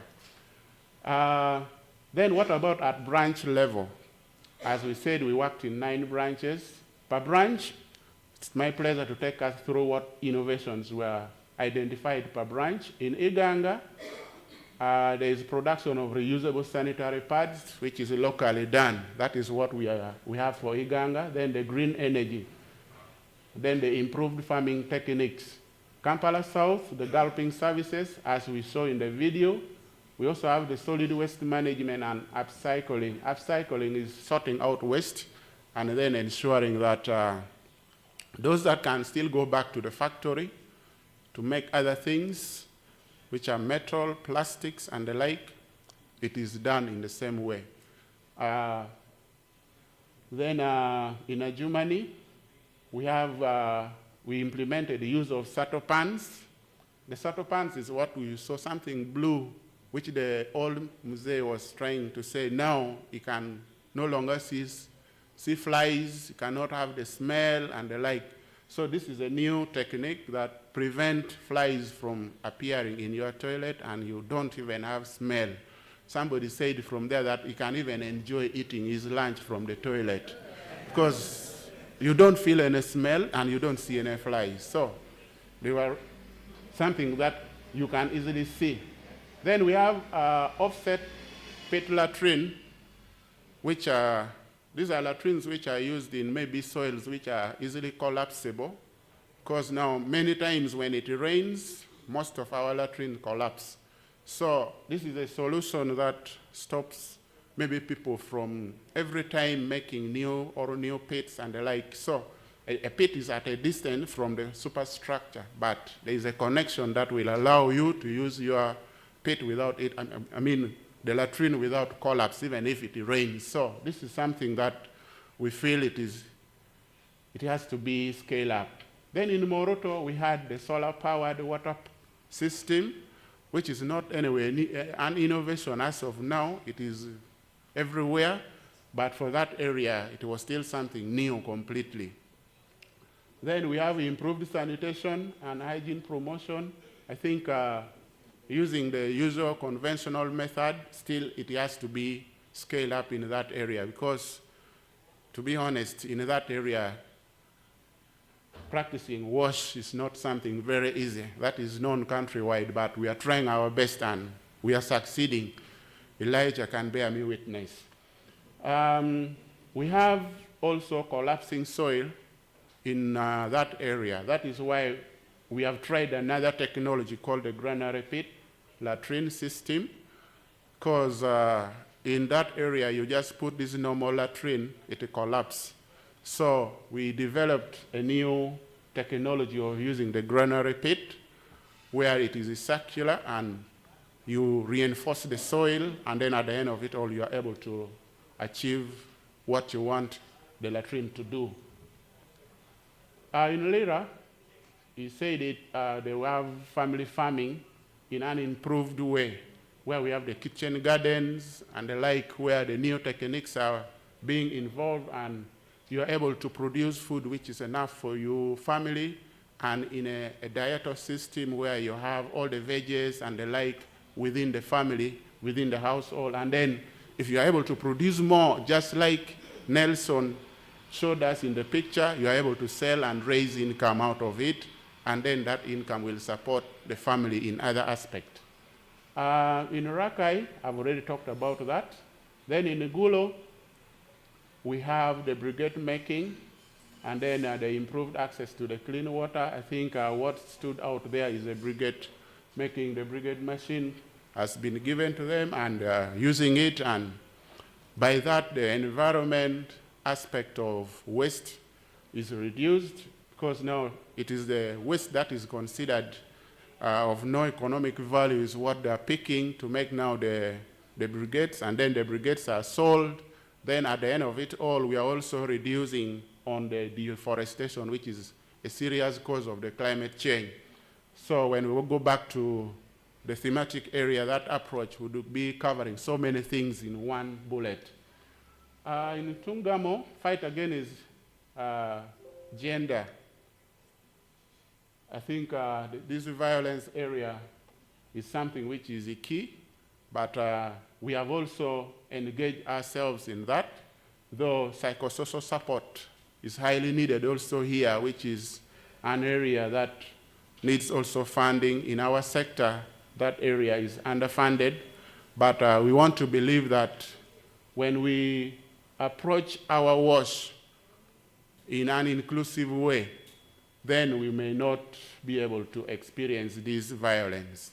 But when we do it in silos, then I think this will continue. In Arua, I've already talked about the fecal sludge treatment plant and the solid waste management. We just contributed to it. What are the key lessons learned in these 5 years? One, if you fail to involve the project stakeholders, beginning from the beneficiaries, the local leadership, and then other actors, then you are in trouble. Even if you produce results, the results will be fake.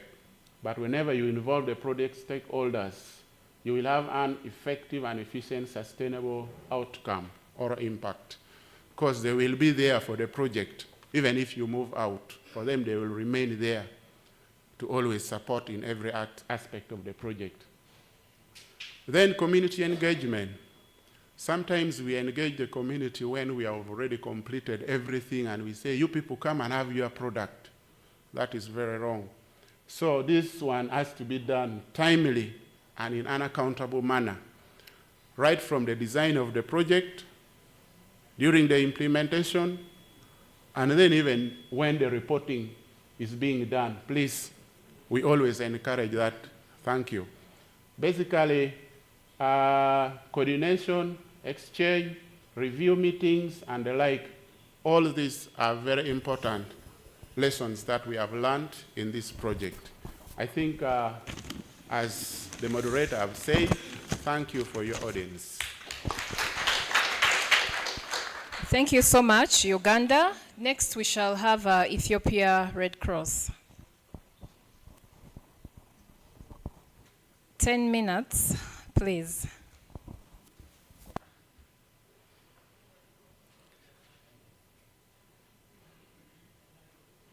Okay, thank you very much. Is the presentation minute there?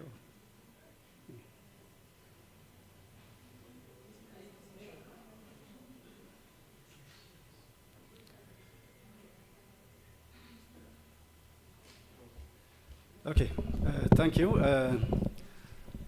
I will present the Ethiopian Red Cross Society Skybird program implementation for the last 5 years. Next slide, please.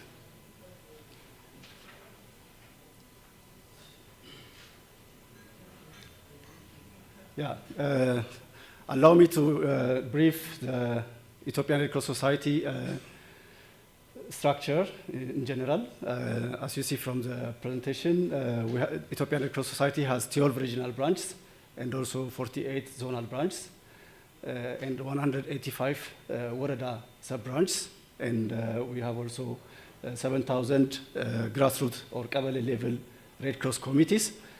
And the National Society has also more than 47,000 active volunteers and also 6.1 million members. In general, Ethiopian Red Cross Society is working on different programs, mainly focusing on disaster risk management.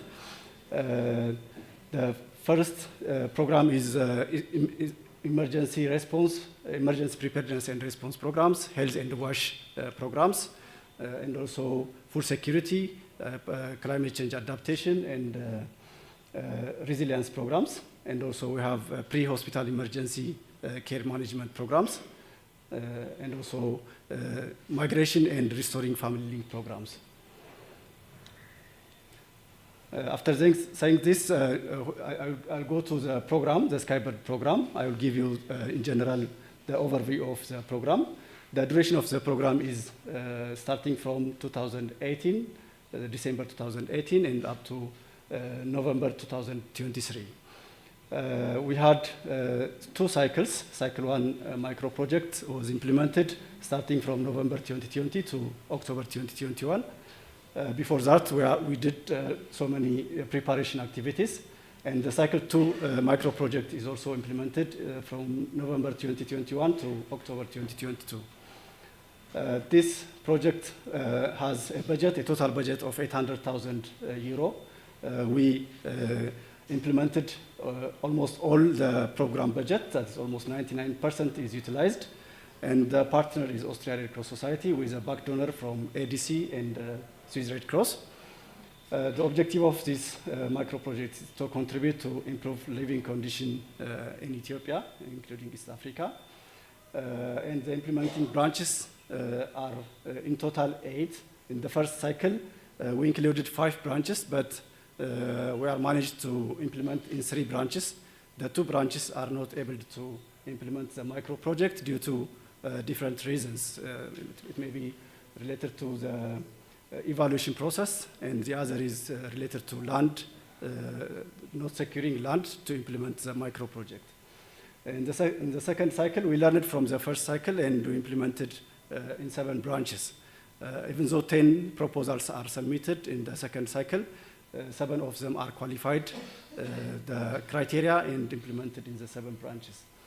So these micro project proposals are, as it is mentioned before from the program coordinator, it's a bottom-up approach. The assessment was done in the community level based on the needs and the problems identified in the community level.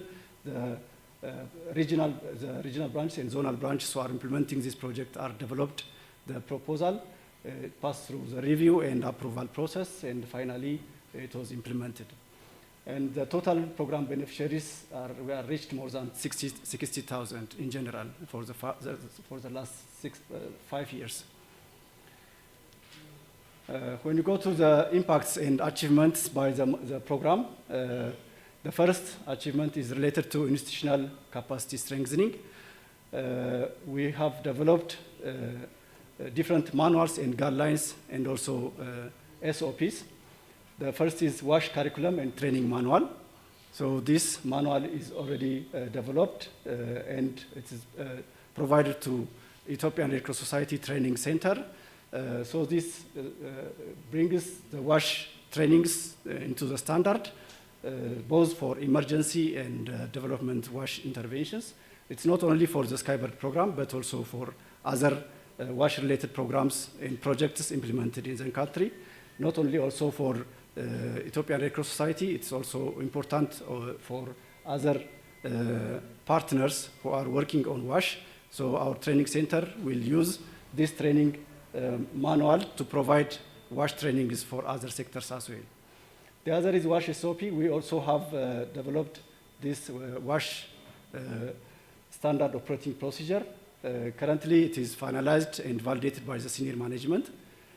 So this is also not in place in previous national societies WASH unit. So previously we have a strategic document for WASH, but it is outdated. It's long time before. It was developed 10 years before. So currently we have this WASH standard operating procedure. The other guideline is a proper WASH credit policy framework. It is implemented in 1 branch, but it will be scaled up in other areas as well. It is important to address the poor communities who has not able to cover or who has not able to secure a WASH services in their household. So these are the guidelines that are provided by this program. The other is the resource mobilization and membership drive. This program also helps the implementing branches to mobilize more resources for their programs and projects, and they are mobilizing more membership, more volunteers in their branch, because it is an entry point. This project, these programs, these micro projects are an entry point for branches to mobilize more resources in their area. So this is one of the impact for our branches. The other is a Skybird WASH network and also learning visits internally and externally. This helps us to acquire more knowledge related to WASH from other participants in the Skybird WASH network, as well as the learning visits. The other is we provided different trainings like planning, monitoring, and evaluation and reporting trainings, PGI, public relation and communication trainings.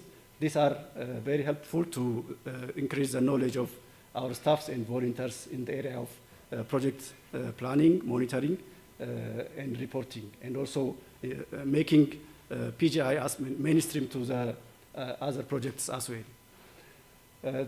The other is BOCA, or Branch Capacity Assessment. It is also one of the areas we did in this program. This helps the branches to identify their major problems and developing a branch development action plan and implemented that action plan. So this is an opportunity to get more partners and more support from the government side, or as well as from other stakeholders. So this is the area that we implemented in this program. The other is new staff is in place in the National Society, even though the structure is there as a wash and health unit or division. But previously, before this program, there was no person who is responsible for this unit. So this is one of the opportunity that the person is in place. Just assigning the position is not the last goal, but after positioning this position, after filling this position by wash and health division head, many partners are interested to come with National Society to work on wash and health. So this is an opportunity. So I'm the one who is in place in this position. Previously, I was a Skybird program coordinator, but currently I'm the wash and health manager for the National Society. So this supported by Austria Red Cross. Yeah, I'll go to the micro projects. The other impact is it increased also access to safe water. That is by rehabilitation and construction of deep wells, hand-dug wells, springs, and extension of pipe water in institutions, health facilities as well. So this is one of the areas that we got from the program. As you see, this is a solar energy, just to rehabilitate the water supplies. You have only 4 minutes left. So these are the areas that we are also get impact in the community. The solar energy is a sustainable source of energy. So it's not only supporting the community in drinking water, improving drinking water, but also cleaning their clothes and other supports in the area. The other is it improved also sanitation and hygiene in the community. So we did rehabilitation and construction of public latrines and communal latrines. So this is also with different components like hand washing facilities and shower. So this is the other area. These are public latrines in the area, especially in bus stations. Previously, the bus stations, even though so many people are using the bus station, there is an open defecation in the area. After constructing this public latrine, the area is clean now, so it also creates a job for people who are engaged in managing this public latrine. So this is the other success in this program. The other is the school hygiene practice is also improved. We did hand washing facilities in the schools. So by extension, had water supplies in the area. So this is also another success. And the other is we do also ministerial hygiene management advocacy work. So it gives an attention for the local authorities in project implementation area. And also it reduces school dropout by girls. The other is it improved also economic status of the target communities by establishing cooperatives in beekeeping. So modern and traditional beekeepings are also established. So this is an income, an additional income for the target community, the target peoples. Fuel efficient cooking stove is also another income generating activity. In addition to saving the climate or saving the environment, it's also an income for the peoples or the women group who are working on cooking stoves. The other is saving and loan group also. Petty trading is also another thing. We are increasing the income of the beneficiaries. Public latrine management and coffee shops and cafeterias adjacent to this public latrine management is also another benefit. The other is SHIP is provided to selected beneficiaries, and they improve their income and some of them are also sending their children to school based on the income they get from these activities. The other is environmental sustainability. We did land rehabilitation activities in Benishangul Gumuz and South Omo branch, and environmental adaptation tree seedlings are distributed. And at the end, the soil and water conservation was done. Thank you so much. I hope you can summarize because your time is up. Okay. As you see from the picture, before the project is implemented, the area is dry and dusty. There is no trees around, so the yield of water in that area is low. After doing this project, the area has become green, and the water yield in that area is increased, so the yield of water is increased. So this is one of the impact in the community. The other is solar energy. In some of the public latrine in Dase town, we implemented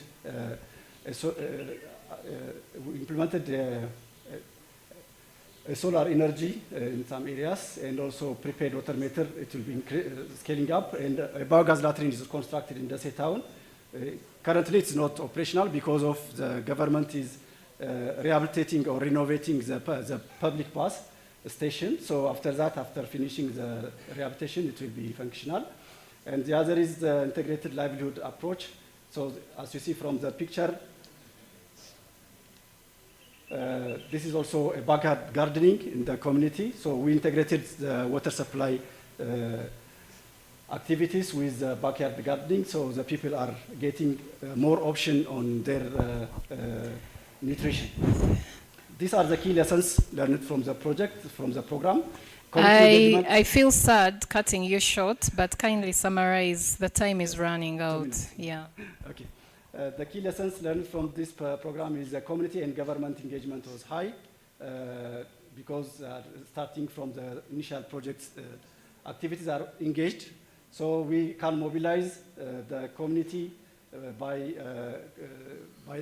their labor and other activities. They are digging excavation for the distribution of water pipes, and also the government contributed about 4,000 euro for this project. And the other is the community are also managing and operating water schemes through WASH committees. Most of the WASH committee members are females, and also the leaders are females. It was not before in the other projects, WASH projects in Ethiopia.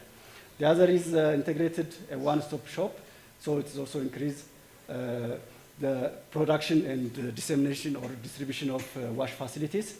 It also creates a job for the people who are engaged in the cooperative, and also it's difficult to obtain land. It's one of the lessons we learned for the future. Unless we secure a land, it's difficult to implement land required activities. And the other is price escalation is another issue. So flexibility of the project is one of the lessons we learned. So we allocate fund for Sudan population movement in Ethiopia. So the other is implementation period for micro projects was short. So in the future it needs to be improved. Thank you very much. This is all about. Thank you. Thank you so much, Ethiopia Red Cross, for that elaborate presentation. Allow me invite Rwanda Red Cross, and it's 10 minutes or less. If you can keep it shorter, the better. Thank you.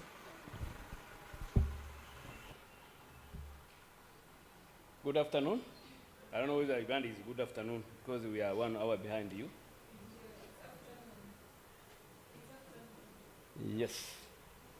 Yeah, I think actually everybody knows Prasid. Prasid actually was participating in Skybird. This is my first time to be in this meeting. He has left after the completion of the project. He left to another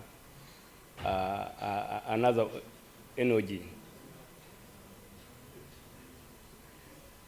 Okay, next. Oh, sorry. Okay. This actual overview almost started behind almost 2 hours, 2 years to other countries. I've been seeing actually it started in 18.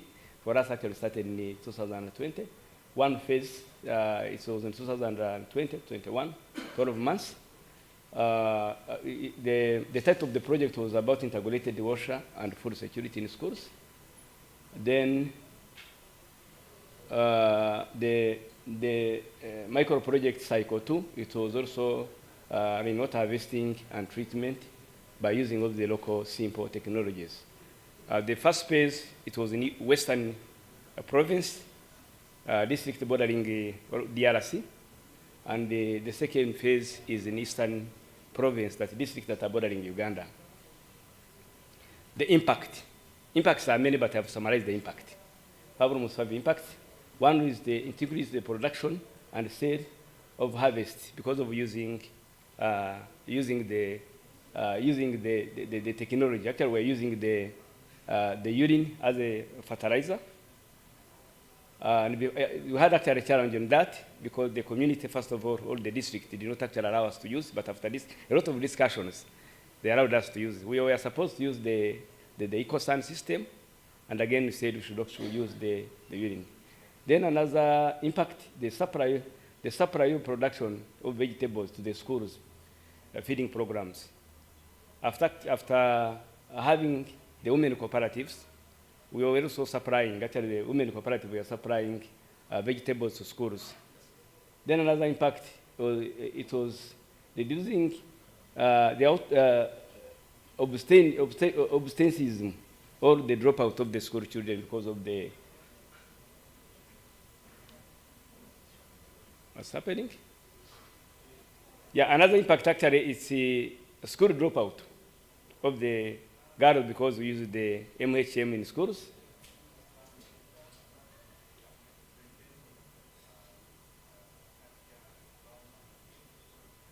Then another impact actually it's integrating programs with the WASH activities, especially what's happening?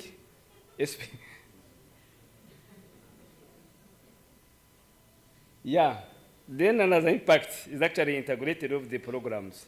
The food security program, the WASH program within the schools where we use the just student hygiene and sanitation in schools, the first participatory hygiene and sanitation transformation approach. Then another impact, it's ownership, actual ownership of the program. Then another thing is increase of the kitchen gardens.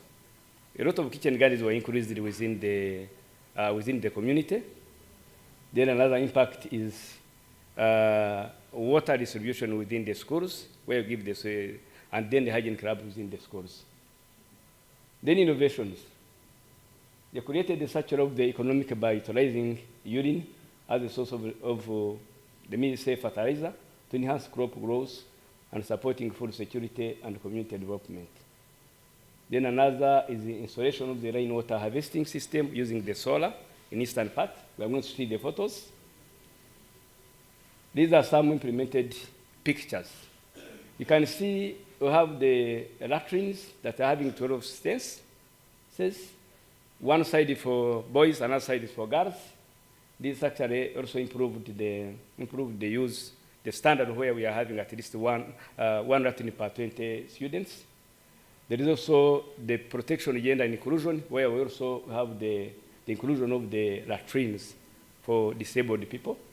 We have the girl room for MHM, where you have actually 2 beds. One is for a girl, then another one will be for the caretaker within the room. This also has actually improved, as I said. Has reduced the dropout of the girls within the school. Then another photos, you can see the water harvest, and also use the use of the fertilizers. Then this is water harvest within 1,000 families. There are people that were vulnerable people that were coming from the returnees. They are returnees from Tanzania, Rwandese returnees from Tanzania. This is equal using the solar, this water distribution within the community. Some of the lessons learned, as my colleague said before, one of the lessons learned is the commitment, the community engagement and accountability of the community. This is one of the lessons learned that I have seen.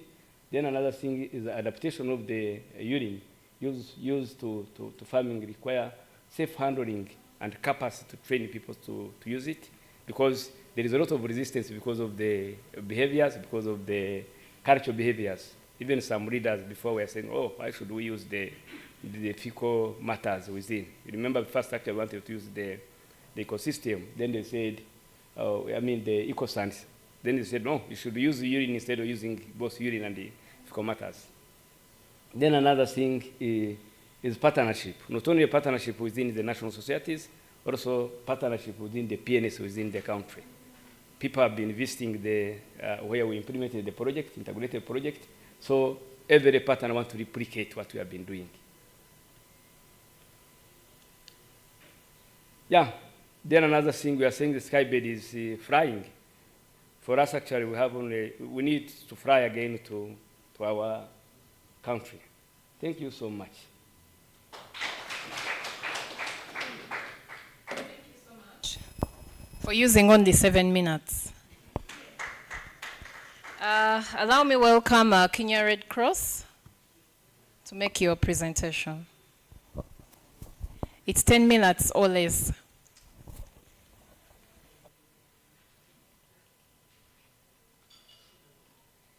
Good afternoon. So I'll quickly do the presentation for Kenya Red Cross. Hopefully in 5 minutes, I will do a high summarized presentation and probably have a video for 5 minutes so that we get a presentation of what you're able to see in terms of achievement, but also visually be able to see what we did in the project. Next slide, please. Okay, so we had 2 phases of, okay.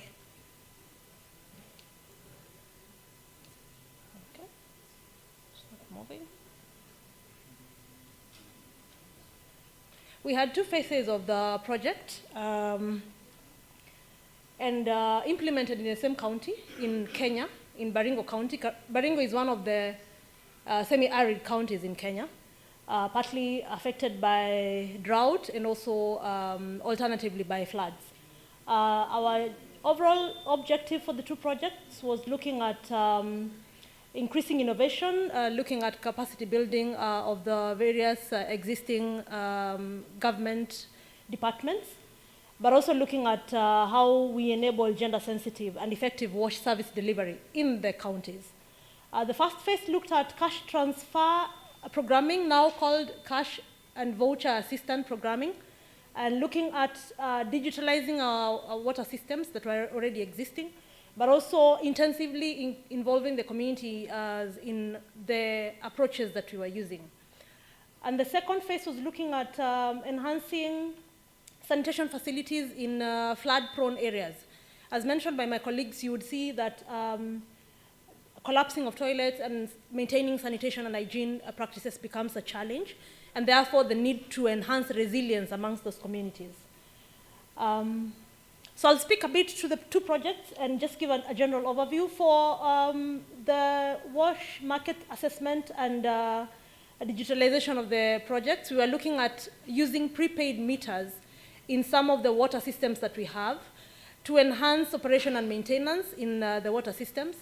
Most of which were rehabilitated during the floods because management and operationalizing the water systems were a big challenge to us, and therefore ensuring sustainability was a problem. So looking at how communities were able to maintain this over time and ensuring that the water management committees that were in the community were able to get resources to maintain and sustain the water systems.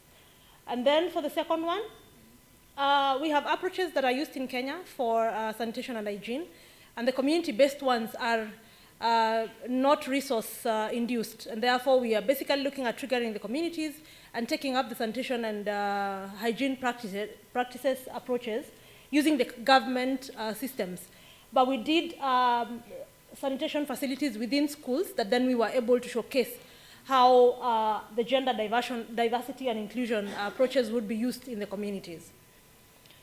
So for the impact, we were looking at improving accountability on revenue collection and working closely with the water management committees and ensuring that sale of water was acceptable in the community. So transactions were in a central place. We worked closely with one of our partners called Maji Milele to get the prepaid meters, but also closely worked with the financial service provider to ensure that the system was working in the community. Again, reduced cost of labor as the duty of water attendant is substituted by the cash transfer, and therefore you don't have to get somebody working in that particular place. You have your coin, you can go to the water system at any point and get your water without having somebody supervising you. But also ensuring that the communities would upload the resources they need to get the water at the source. Again, increasing access to wash services by the vulnerable who are prioritized for the intervention. So for the initial bulk of transfer, just to demonstrate to the communities that this can actually work, we looked at I think the approach that the Ethiopian Red Cross mentioned, the poor you would be able to upload. So that was done for the very vulnerable households. Again, improved and upgrading hygiene and sanitation status for the villages. As I mentioned, we are using the community-led total sanitation approach in the community. But how do we ensure that we have an upgrade? How do we ensure that communities can improve their infrastructure? So again, linking them up with the various service providers, including SATO Ligzil, to improve the sanitation infrastructure in the community. So again, for the innovations in phase 1, as I have mentioned, we use the smart prepaid water meters, and therefore no cash involved. We upload them in the system. You're able to go to the site. You would use that coin to get money. So if you want water for 2 shillings, you would get water for 2 shillings. If you want water for 5 shillings, you would be able to get for 5 shillings. So we were working with the water service provider to ensure that we are also not having exploitation, and therefore tariffs were managed by the water service provider in that particular county. In phase 2, we were able to do a demonstration, constructive, innovative 5-door improved girls' latrine that included a bathroom and also included menstrual hygiene sensitive areas for the girls. Again, we used locally fabricated interlocking soil machines. So we bought for the school this one. They were able to mold the fabricated blocks, and using the blocks, they were able to do the latrine. So we were not buying blocks, building materials. We were making them using the locally available materials. We trained artisans in the communities, and therefore if the community members were interested in improving their infrastructure, they would reach out to the artisans to make sure that they get the blocks at very low costs, but also ensure that they can improve their sanitation facilities. So again, for lessons learned, we had dignity, freedom, and safely managed water systems in the community, especially looking at the MHM approaches in the school. So safe spaces for girls, whenever they're in the menses, they can go and change, they are able to stay in school. Again, working with the local partners to see how we provided sanitation materials for those particular schools. Again, local markets had capacity to work in the cash programming system. I mentioned the service providers, making sure that the services were available and they were able to access the various services we were offering. So the communities didn't have to go very far to get their uploaded prepaid meter cards for use. Again, community members having confidence. So again, you realize that cash transfer is not everybody's cup of tea. But we were trying to build confidence that this can actually work in all spectrums. You have 5 minutes left. This is my last slide. And then local markets empowered through cash programming. So you were triggering the markets to make sure that if you want to use the SATO slabs, they're available in the community using the market-based approaches. We talked to the organization that is supporting the SATO Ligzil to ensure that the community health volunteers who are working in these particular spaces were able to preposition the slabs for use, for buying from the community members once they saw the need to actually upgrade their sanitation facilities. Community ownership and continuous engagement, a key critical aspect for uptake and also for acceptance. community contribution, so we sat down and agreed on what can work and what is not able to work, and we had the buy-in of the community in these particular approaches. Again, empathy, where are we working from?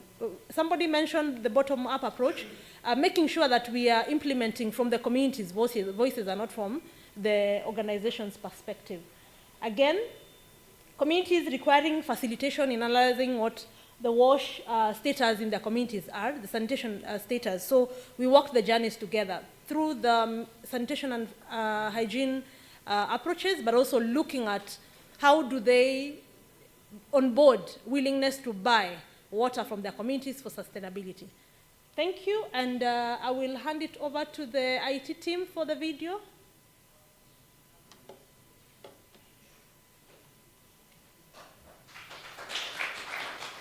Thank you. While the video is coming up, we have a question from one of the online participants for Kenya Red Cross.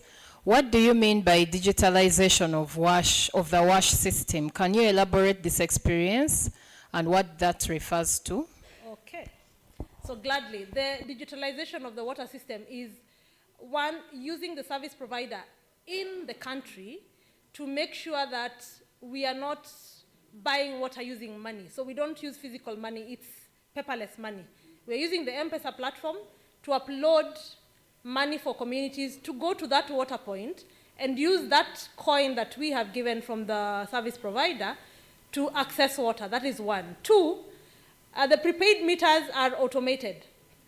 So for example, if you want to buy a 20-liter jerrycan water that goes for 5 shillings, you go to that particular site and tap the prepaid coin on a particular point, which I think the video should be able to showcase, and you're able to get water worth 5 shillings for the 20-liter jerrycan. So it's purely digitalized water system from, I know somebody mentioned solarization, so it's solarized, but then you don't use any money, and the revenue collection happens automatically without any interaction with water, with money. So it's purely digitalized. Thank you, and over. And I'm hoping the video is able to clarify that a bit better. Thank you.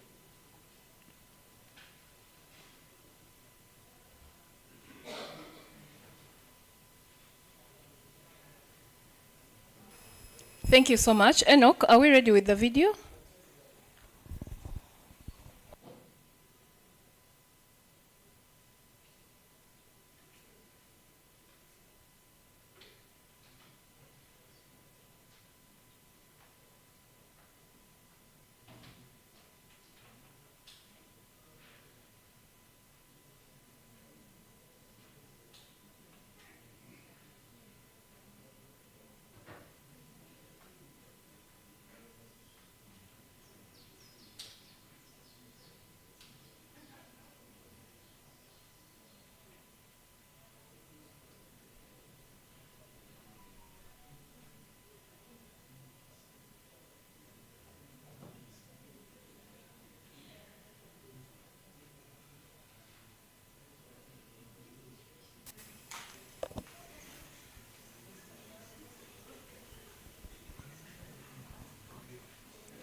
Enoch, do we pause it for later?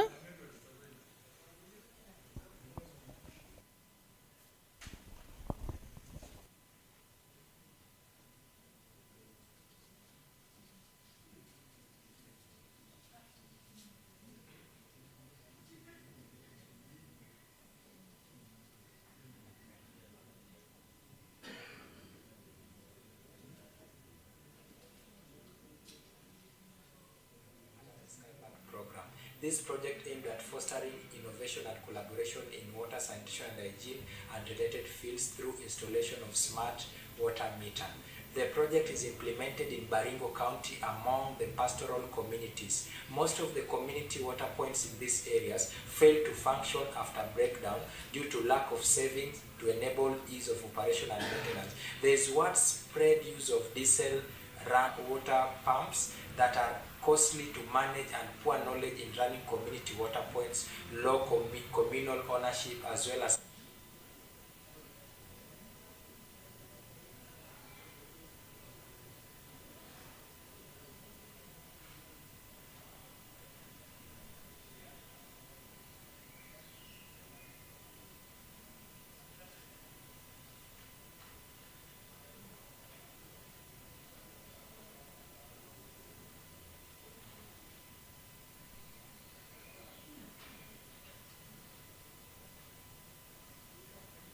absence of fraud.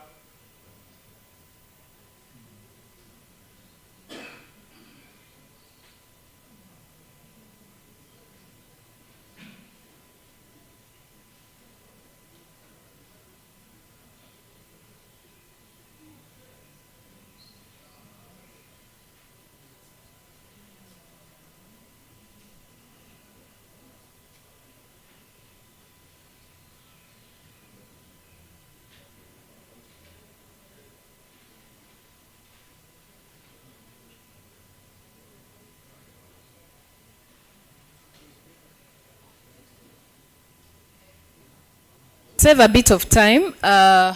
We will play that video when it's ready. Forgive us, Kenya Red Cross, but we shall be playing it when it is ready. Enoch, we do have a video that... are you set now?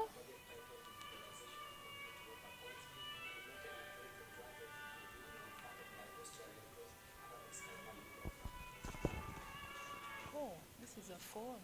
I thought it's the video.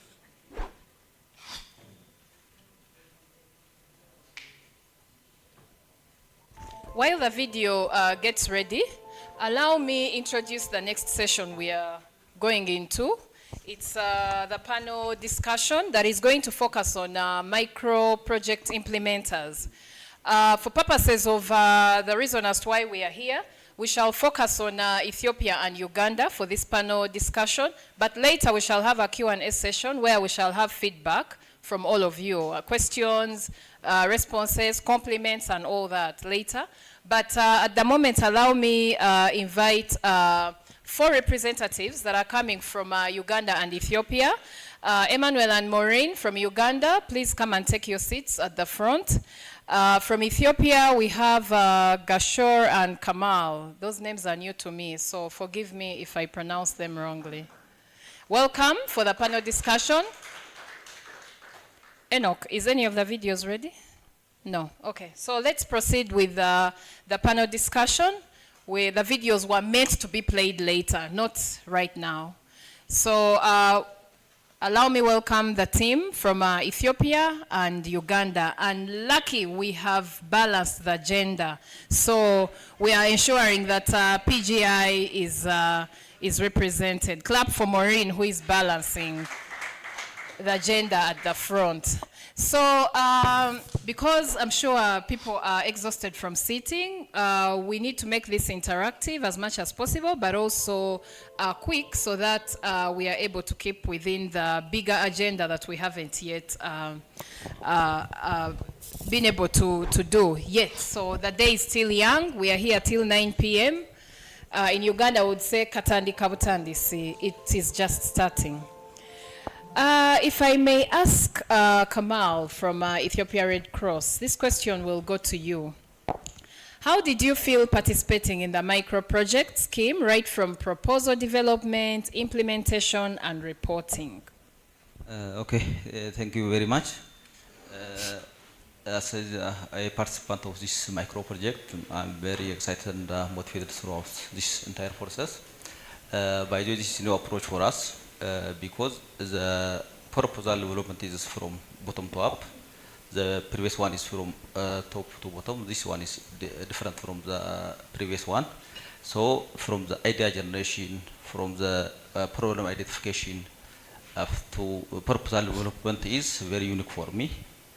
On implementation, we are also working with different cultural background communities for different beneficiaries like people with disabilities, like women's youths.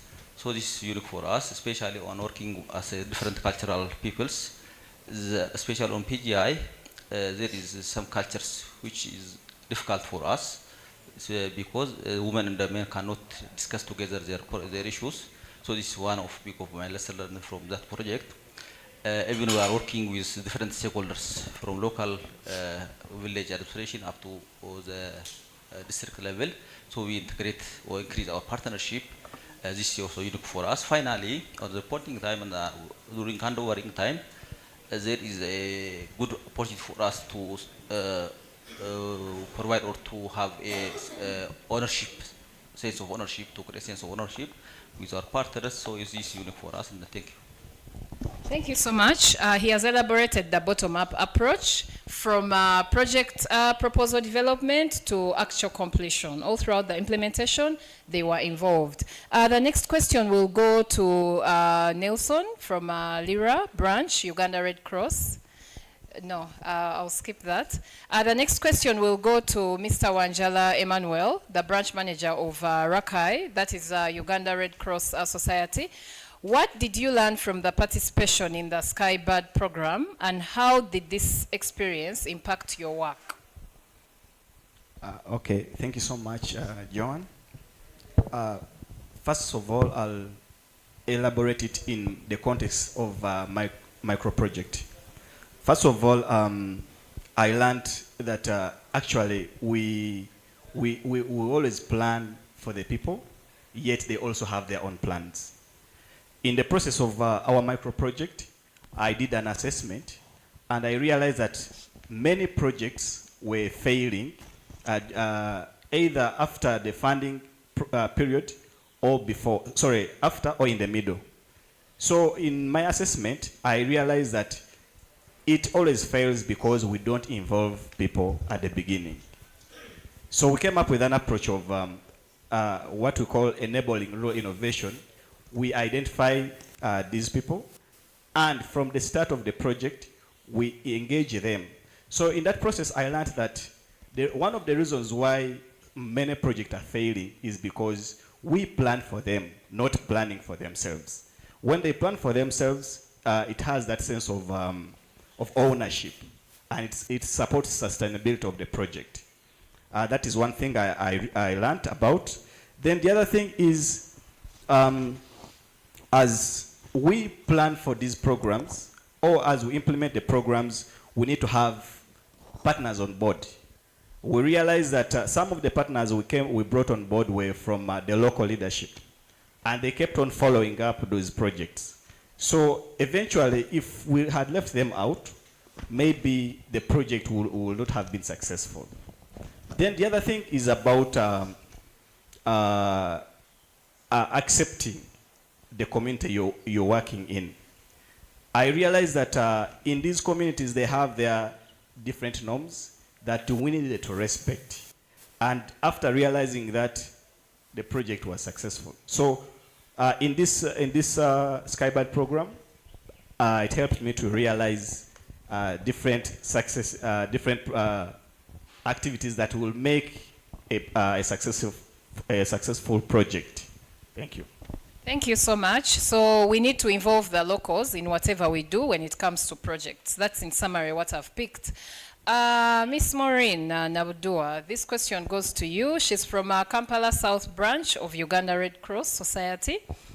What was the composition of the micro project beneficiaries, and how did you reach out to them? You could start by just giving an overview of the micro project in brief and how the beneficiaries benefited. Okay, thank you, Joanne.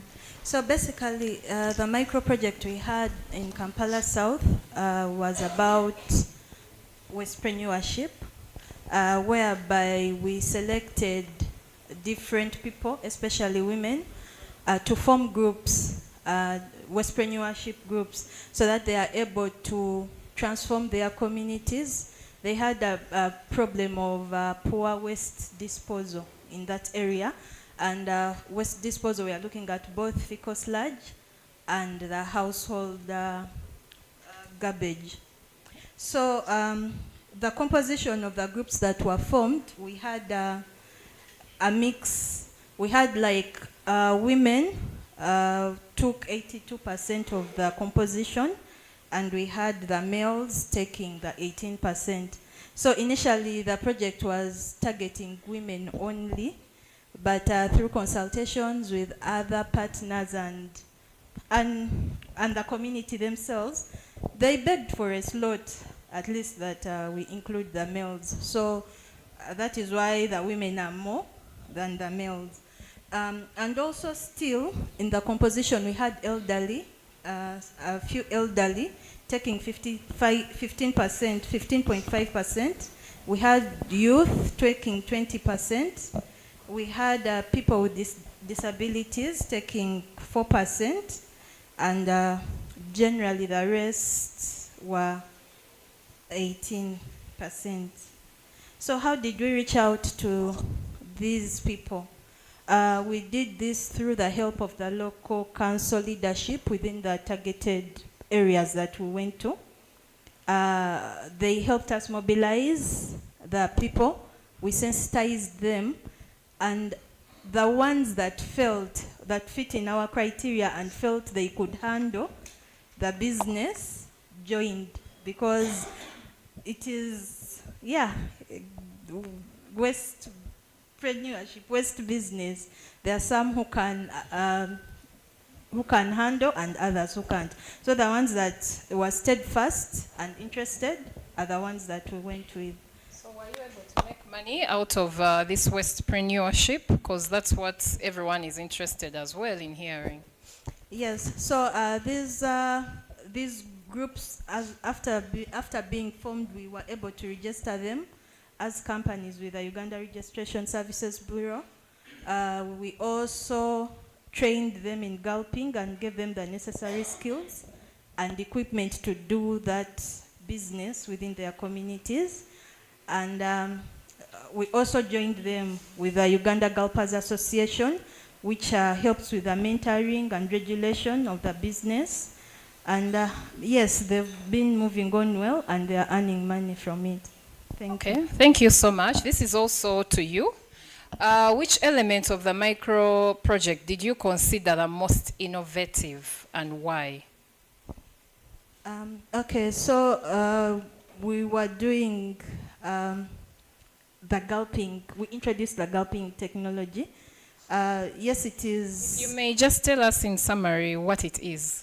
Okay, so gulping is basically toilet emptying, but using a gulper, not a cesspool emptier.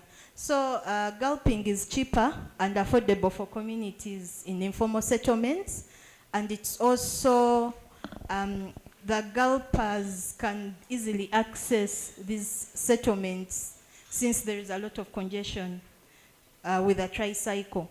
So basically, that is what we had fostered, the gulping technology that they started, but the uniqueness of it is that it is spearheaded by the women. Yes, so that is innovative approach that is in it. Thank you so much for emphasizing that we could hire a cesspool to go to a slummy community and it won't access the homes. So thank you for developing the gulping, for ensuring that you bring the gulping technology on board. This is also to you. It seems your innovations were very exciting for the Skybird program. Can the innovative approach be scaled within your community, region, or beyond? Do you think it's a scalable innovation? Because remember, Skybird program is about scaling up the innovations that we will have picked from phase 1. Which impact do you think it will create anyway if it's scaled up? Okay, so John, this technology can be scaled up. We have many informal settlements within within the region, Kampala itself. There are lots of informal settlements. Even within the branch, there are others that we had not targeted. So yes, it can be. And the reason we can do this is because it can easily be replicated. One, we already have people who are trained within, who can train others in this technology.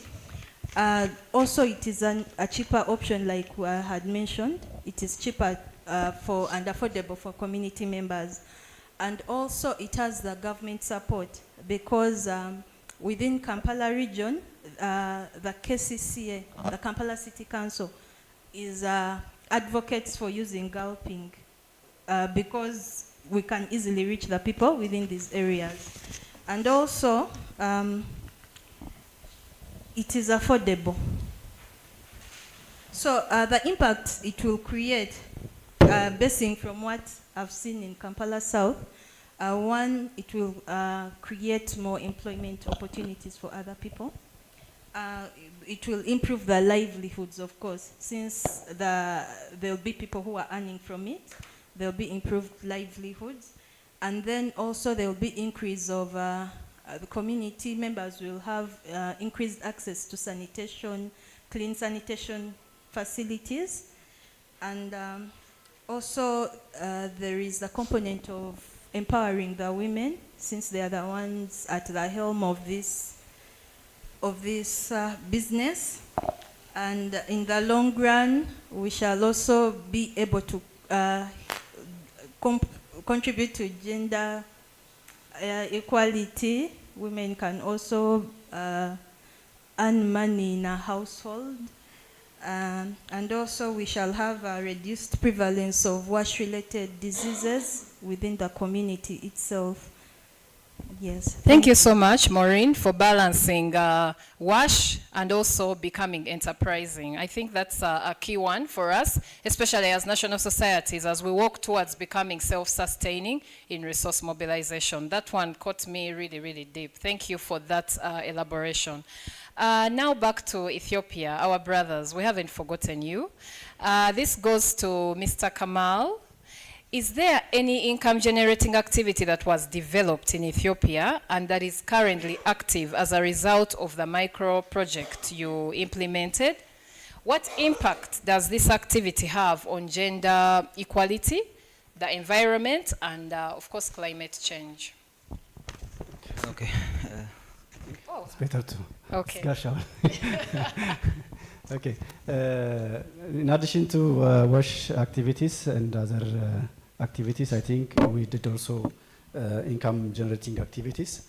I can give you an example in West Tarisi, that is saving and loan group. Most of the group members are women. We established two groups who have 30 members in each. Even though most of the group members are females, they have husbands and also sons. So I think males are also addressed in this activity. So we provided some seed money to do petty tradings in this area. The petty trading activities are selected by themselves. So they did a petty trading and they used some of the percentage of the money for their livelihood and for their living, to improve their living condition. And some of the money is deposited into their account. So further, if they want to increase or improve their business, they will loan from that deposited money and they will increase their business. So it improves the livelihood condition of and the income condition of the householders. The other is we provided also sheep to the target beneficiaries. The number of ships provided is initially it is 4 or to 5, but finally during our supervision we realized that the number of ships become 7 and 12 after 6 months and after 9 months. So it is always increasing. So they used the ships, they purchased the ships and they used that money for their to improve their living condition.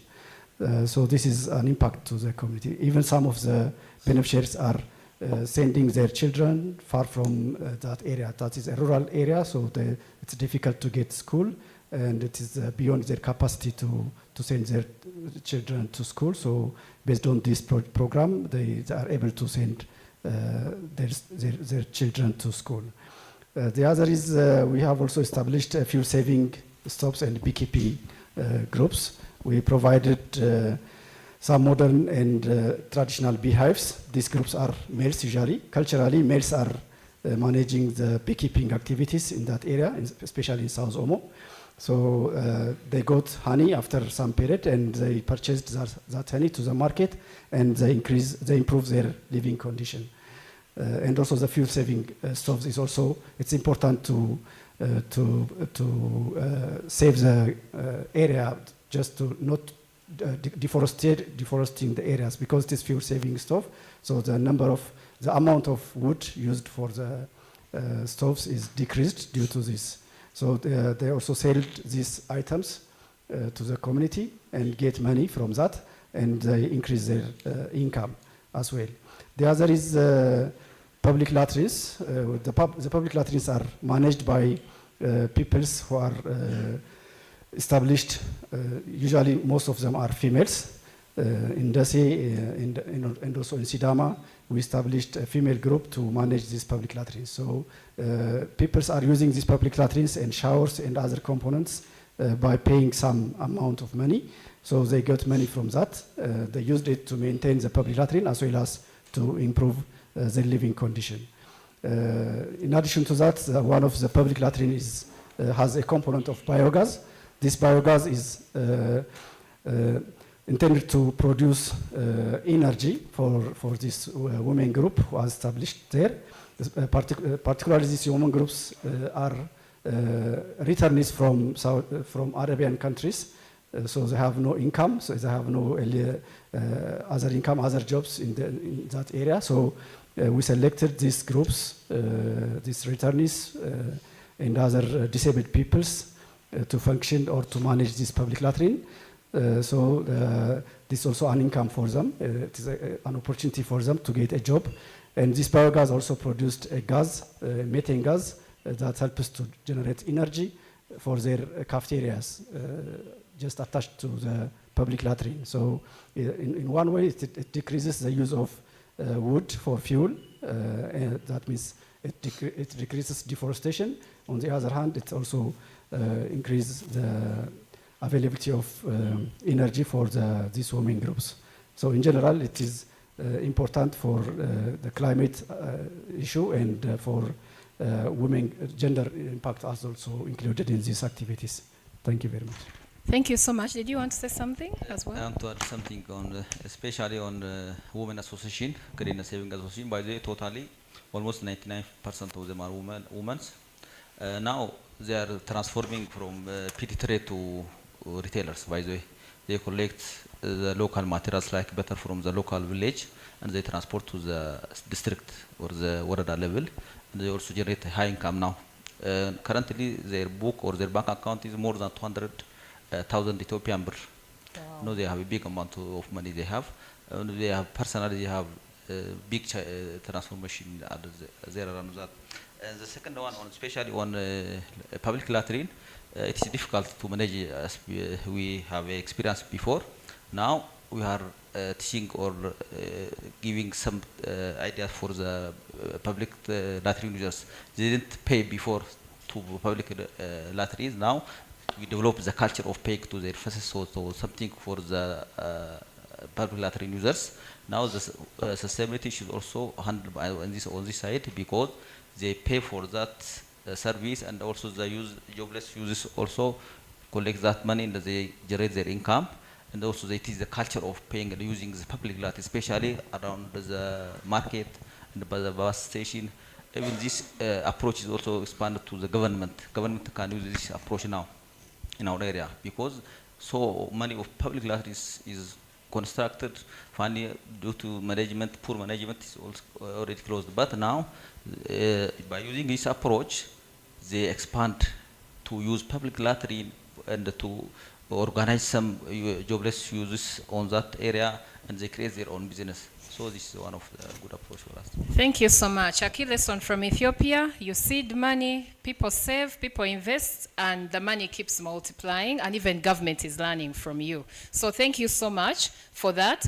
The last question we have for the panelists is to you, Mr. Wanjala. What challenges did you face during the implementation process of your micro projects under the Skybird program? Okay, thank you so much. The first challenge and the greatest challenge I faced was myself. Yeah. Why do I say myself? I was designing something I did not believe in. So it was one great challenge. But however, in consultation and having some mentorship and having a consultant, we together built something that later became a big success. And I believe most of people here most of them have never participated in a project where you don't give out handouts. And this is the project I was doing. would bring community members, mentor them, design up a